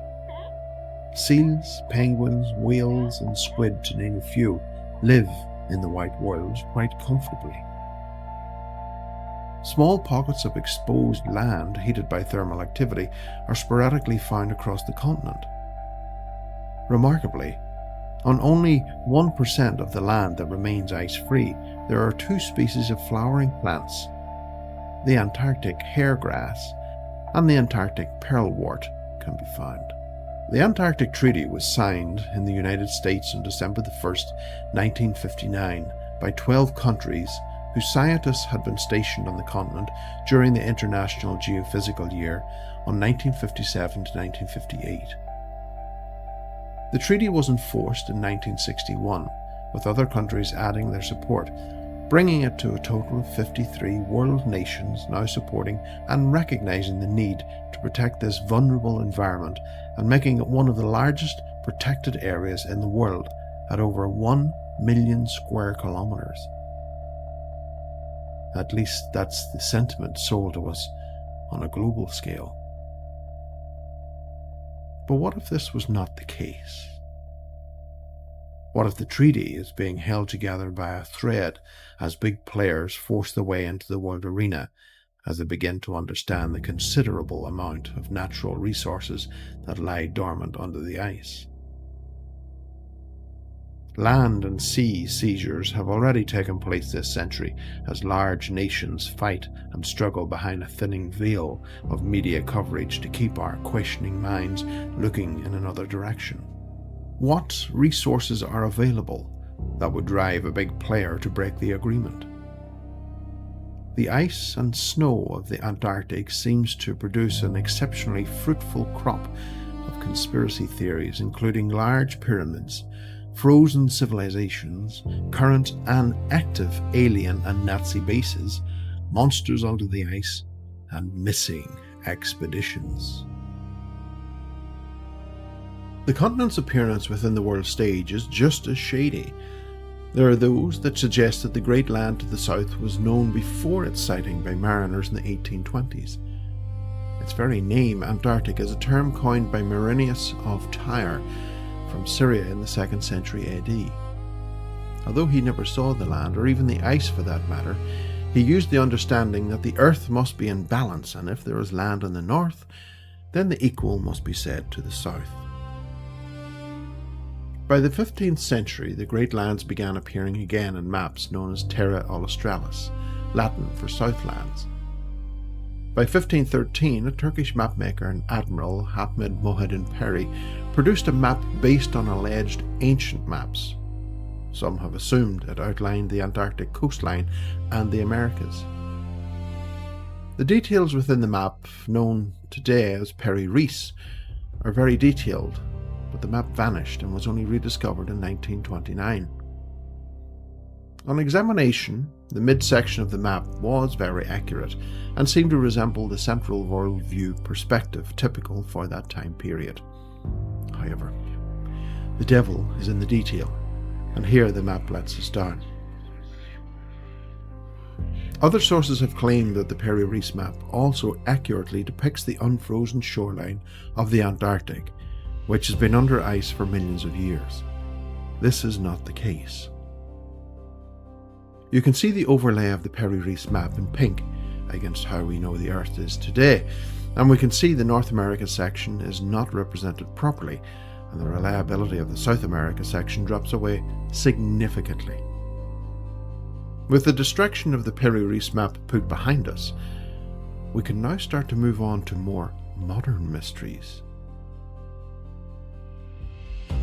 Before the Antarctic Treaty was signed, the military establishment had already moved in. In 1928, Admiral Byrd had started the first of many expeditions to the polar region, culminating in the first of Operation Deep Freeze, which today we are led to believe is an ongoing defense support to civilian authorities in Antarctica. Defensive support, you say? From what? A possible attack from pesky and cunning penguins? Following the Operation Deep Freeze in 1955, other countries began utilizing the pockets of ice-free zones in the region, building bases designed to be more long-term. Admiral Byrd's now infamous expedition to the Antarctic, called Operation Highjump, ended some 6 months early due to worsening weather conditions, and consisted of 4,700 men, 13 ships, and 33 aircraft. Byrd was alleged to have made a series of cryptic comments during an interview with news correspondent Lee Van Atta aboard the USS Mount Olympus, which later appeared in a Chilean newspaper called El Mercurio. Admiral Byrd declared today that it was an imperative for the United States to initiate immediate defense measures against hostile regions. The Admiral further stated that he didn't want to frighten anyone unduly, but that it was a bitter reality that in case of a new war, the continental United States would be attacked by flying objects, which could fly from pole to pole at incredible speeds. Admiral Byrd repeated the above points of view, resulting from his personal knowledge gathered both at North and South Poles, before a news conference held for International News Service. It seems that there may have been something lost in translation between English and Spanish, as the original article reads, Byrd warns US to guard against enemy attacks from polar regions. Aboard USS Mount Olympus en route home from Antarctica, March the 5th, Rear Admiral Richard E. Byrd warned today that the United States must guard against any future invasions by hostile aircraft from across the polar regions of the Earth. It seems the Admiral's aspirations at establishing a new base in Antarctica at a time of increasing Soviet distrust became embroiled with a fictional book released years later called The Hollow Earth, the greatest geographical discovery in history made by Admiral Richard E. Byrd in the mysterious land beyond the poles. A book written by Walter Siegmeister. A lot of the fictional storylines from this book and others just like it have led to a cloud of thick conspiracy when there really was none. Well, at least as far as aliens went anyway in 1947. Rather, it was about getting a foothold in the best parts of the Antarctic region before other nations began developing it. It was understood early on during the military and scientific expeditions that the electromagnetic variations at the poles could affect global weather conditions. It has been claimed the original Kemp Sky High on the Antarctic Peninsula was used to stimulate aurora effects. Harry Wexler was chief scientist to the United States Antarctic team in 1958, before the treaty was signed a year later. He allegedly detailed a study to alter planetary scale weather manipulation using short and long-term radiation, and proposed induction of worldwide planet change called The Possibility of Climate Control, released in 1962. Experiments carried out in the Antarctic region bombarded part of the atmosphere with chlorine and bromine, which destroyed part of the boundary layer of ozone. This natural planetary safety barrier acts as a filter for the shorter wavelength and highly hazardous ultraviolet radiation from the sun, protecting life on Earth from its potentially harmful effects. It was also alleged in early August 1963 a nuclear weapons launch was made from the Antarctic, probably designed to enhance radio propagation in the stratosphere, allowing global radio signal transfer around the planet, whereas today we use the more modern and reliable satellite technology. Surely details such as these are what drives the story surrounding the icy continent.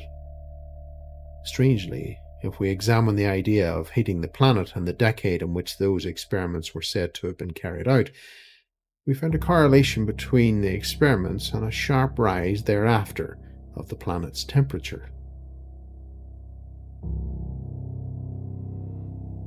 Throw in the idea that we are left with a hole in the ozone layer, and we are left wondering what actually did go on down there, and how the children are left to pay for the sins of the parents.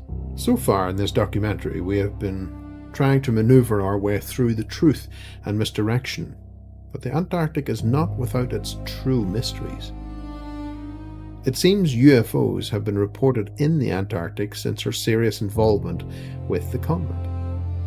A Freedom of Information request disclosed reported sightings at least since the 5th of July 1965. A group of red, green and yellow UFOs have been seen flying over Deception Island for 2 hours. It seems Argentinian, Chilean and British bases reported these flying lights over their bases and were also reported flying in tight circles over the South Orkney Islands. Reports of strange lights are nothing new for the Antarctic continent, but there is a divisive element within superior authorities serving on the continent to keep those reports quiet. During the summer season of 1995 to 1996, a member of a US military flight crew claimed on at least 2 separate flights to have witnessed silver disc-shaped objects hovering and performing flight maneuvers over the Transantarctic mountain range, a series of peaks that splits the continent from east to west. There are a series of magnetic anomalies surrounding the continent, with one being concentrated on the edge of the Patuxent Mountains, and this one in particular, where the anomalies would most likely appear within the Transantarctic range. These anomalies are also littered around the planet, and through steady research it has shown the Patuxent anomaly in particular would be the most likely location of the sightings, and like with other strange anomalies, would also possess unusual phenomena including UFO sightings and abductions.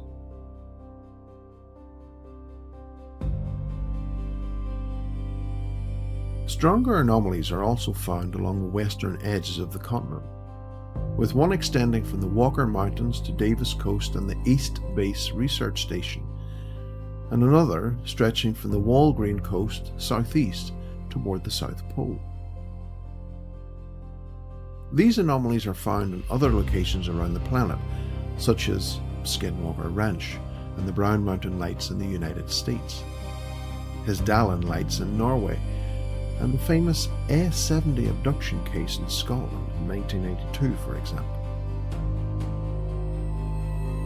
Missing people in such harsh conditions would be more common if more people could afford the $78,000 round-trip ticket, but as it is, we just have a scattering of reports leaking from those stationed there.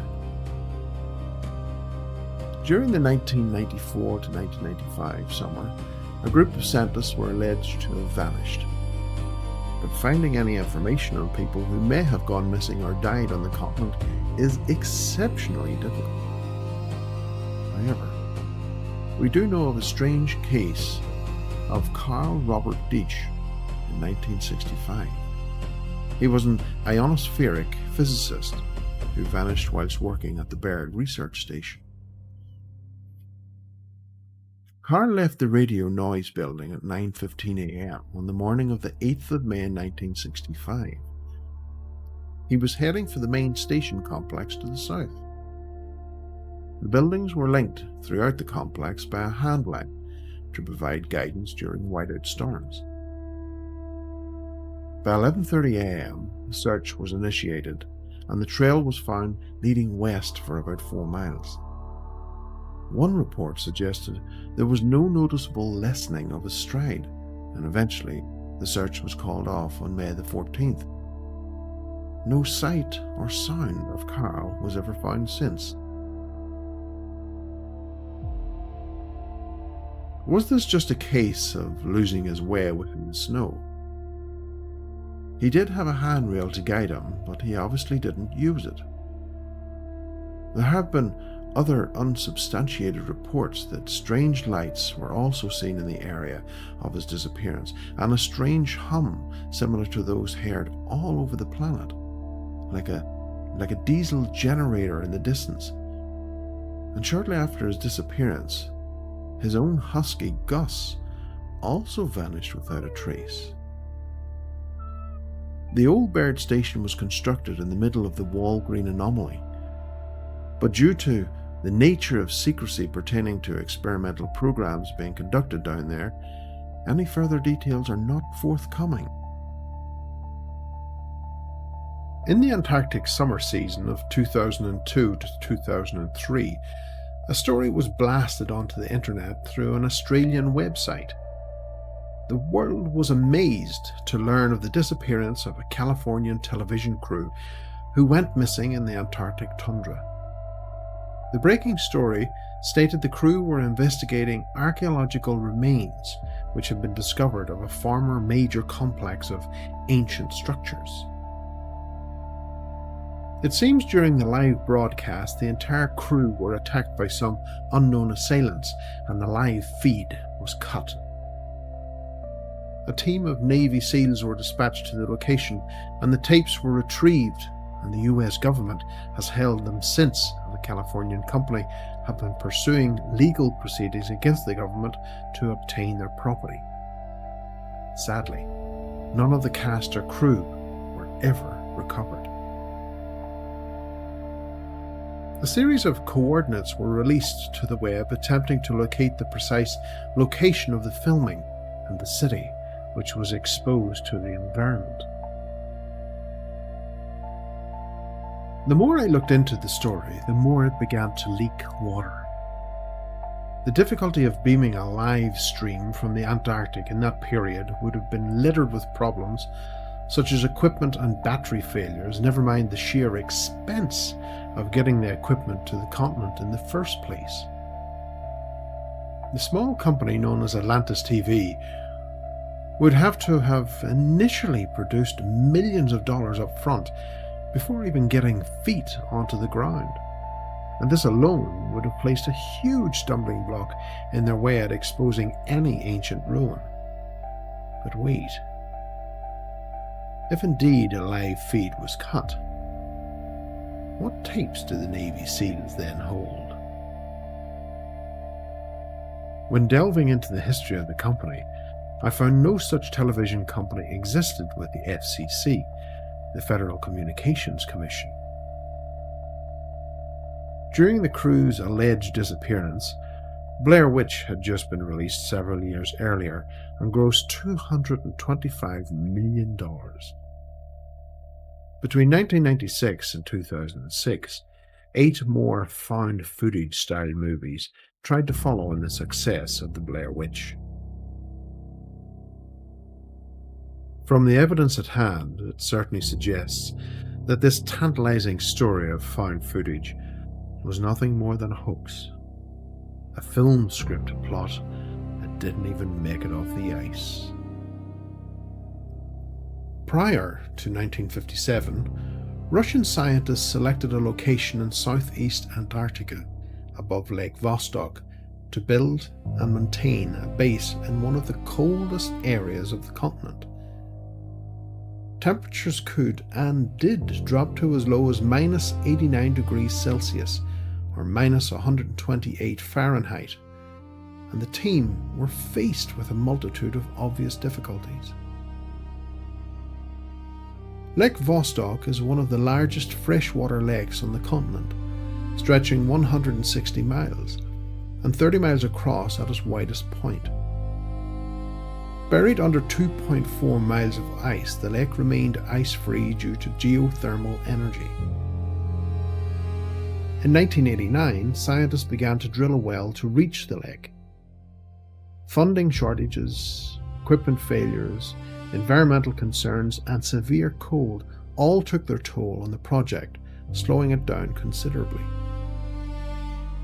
But the team in February 2012, led by Valery Lukin, the head of Russia's Arctic and Antarctic Research Institute, AARI, released a statement that they had finally reached the lake. The story, however, takes a strange twist.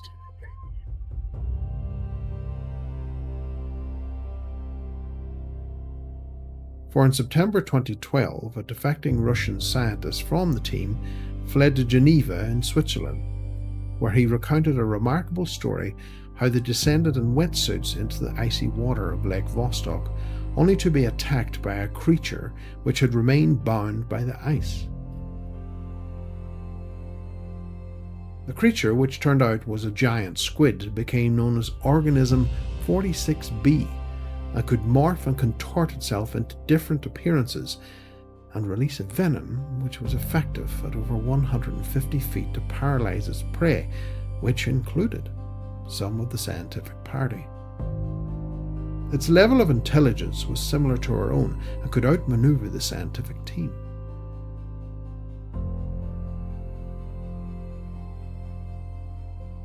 Finally, after a life-and-death struggle, we were led to believe the creature was outmaneuvered and captured before being brought to the surface, along with the remaining and surviving scientific team. The defecting scientist, Dr. Anton Padalka, fled Russia as he apparently didn't like the fact that Russia intended to weaponize the squid for its own purposes, and his conscience would not allow him to proceed with the project. The problem we faced was that the story was shared across multiple internet platforms, and in 2017 it hit an all-time high, with videos popping up everywhere relaying the truth and apparent cover-up of the Russian scientists.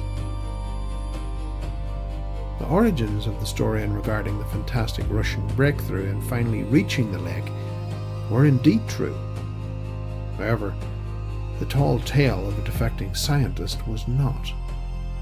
It was created in September 2012 by a writer who wrote for the Weekly World News, a largely fictional news tabloid published in the United States.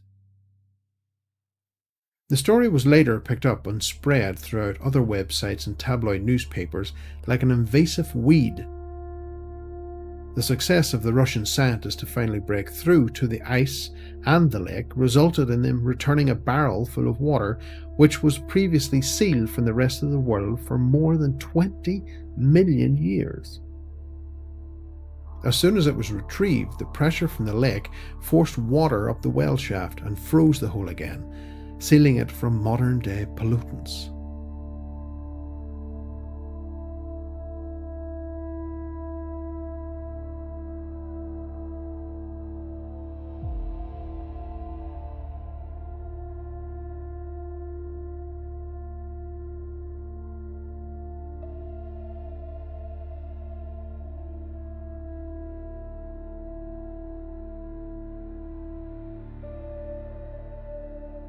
From 1989, within the world of comic books, readers were tantalized by rumors of a horrific story about two alien life forms that arrive on a planet which becomes an arena for the two species to fight to the death.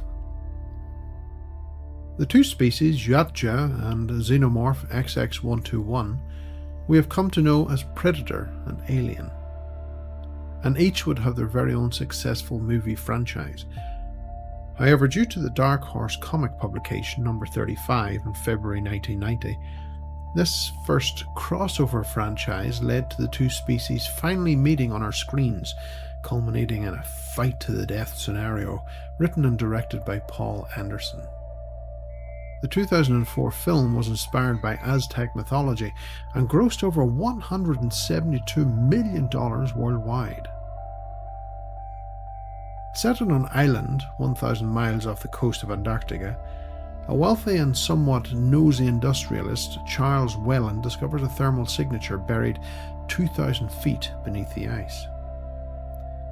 Assembling a team, they discover an ancient pyramid under the ice with the help, of course, from the Predator ship that fires a laser from orbit through the ice and allows them to reach the pyramid and discover evidence of a prehistoric civilization. The rest, as they say, is history. The idea of pyramids hidden under the snow and ice in the Arctic is just as old as the movie itself, and some may say just as cheesy. These stories have been travelling around the web for more than 10 years, and some have been developing their own gravity in regards to their weight of believability. I could easily say one such pyramid exists in Ireland, which can be seen from miles away before it vanishes into the mist of the Atlantic rainfronts. This place was also associated with the old serpent gatekeepers to the world of the gods, and over 8 tons of gold that's kept safe under the mysterious place. However, it turns out it's just a mountain, Croagh in County Mayo. One of the original articles, which describes the Antarctic pyramid discovery, didn't list any names of those within the expedition team, and no facts could be followed up. Like before with the story of Organism 46b, those wishing to be in the front of breaking news never fact-checked their stories, which were then fired from a cannon across the web. One report from September 2012 suggests 2 of the pyramid structures were found approximately 10 miles inland, while the third was very close to the coastline, but photos supplied to support the articles were sourced from other sites with no connection to pyramids. The Antarctic pyramid phenomena was on the decline when a Spanish paranormal investigator who writes for ufotopia.com posted an image of a supported pyramid and released a Spanish-language documentary on the discovery in 2016. Giving the coordinates, we can clearly see what attracted his attention to the Schatz Ridge near the Sentinel Range, but sadly it turns out to be nothing more than a nunatak. A nunatak, or glacial horn, simply is an exposed, often rocky element of a ridge or a mountain peak that was exposed to the elements and not covered with ice or snow, which leads to natural erosion to form a natural pyramidal peaks seen elsewhere around the planet. The stories that surround the Antarctic are plenty and bountiful. The icy landscape has become a breeding ground of misinformation and distraction. It's a land which can be exploited only due to the expense of exploration and the dangers involved.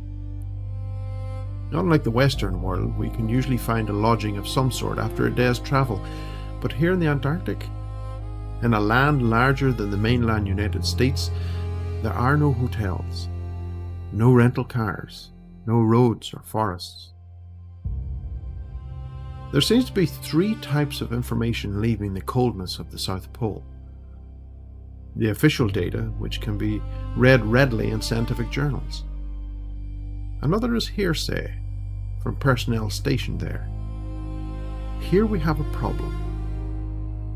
Whether a person is a scientist, military, or civilian contractor, we tend to get lost in the credentials and hand over all our senses of reason. For instance, it seems within the UFO field, we love to have a witness who has a credible background and take their word as gospel. When police officers, airline pilots, military representatives report seeing something odd, we will accept their word over Joe Bloggs from the street. Why? If we consider such cases as a Baltimore police officer who accidentally recorded himself in 2017 planting drugs at a crime scene, or a judge in Guatemala convicted of taking bribes, a Navy SEAL charged with molestation, and a scientist who pleaded guilty to falsifying HIV vaccine test results. One common factor is that they all have impeccable history, but they all can lie like anyone else. We need to keep our feet firmly on the ground when dealing with reports of paranormal and supernatural phenomena. The final example of information said to come from the Antarctic are from people who have never been there, and I am one of them. The closest I have been to the continent was when I visited Christchurch in New Zealand and Cape Town in South Africa. Within these reports there tends to be a paper trail if we can only take the time to follow, and this is our downfall. We rarely take the time to follow the breadcrumbs. We have become complacent and rely on others to tell us what is going on in the world. Our reality has sped up so fast the majority cannot follow the breadcrumbs, and this makes it easy for such conspiracy theories to break through into the mainstream. I have no wish to go to the Antarctic continent. As I can see from the number of magnetic anomalies, the strange activity would be less than those seen, for instance, in the mainland United States or Europe. So for now, I have to leave the pesky penguins where they are, and within as little as 50 years they will have developed opposable thumbs and build a mega base on the bones of the old Nazi submarine pen built near the end of World War II. I wonder will I read about this theory in another decade.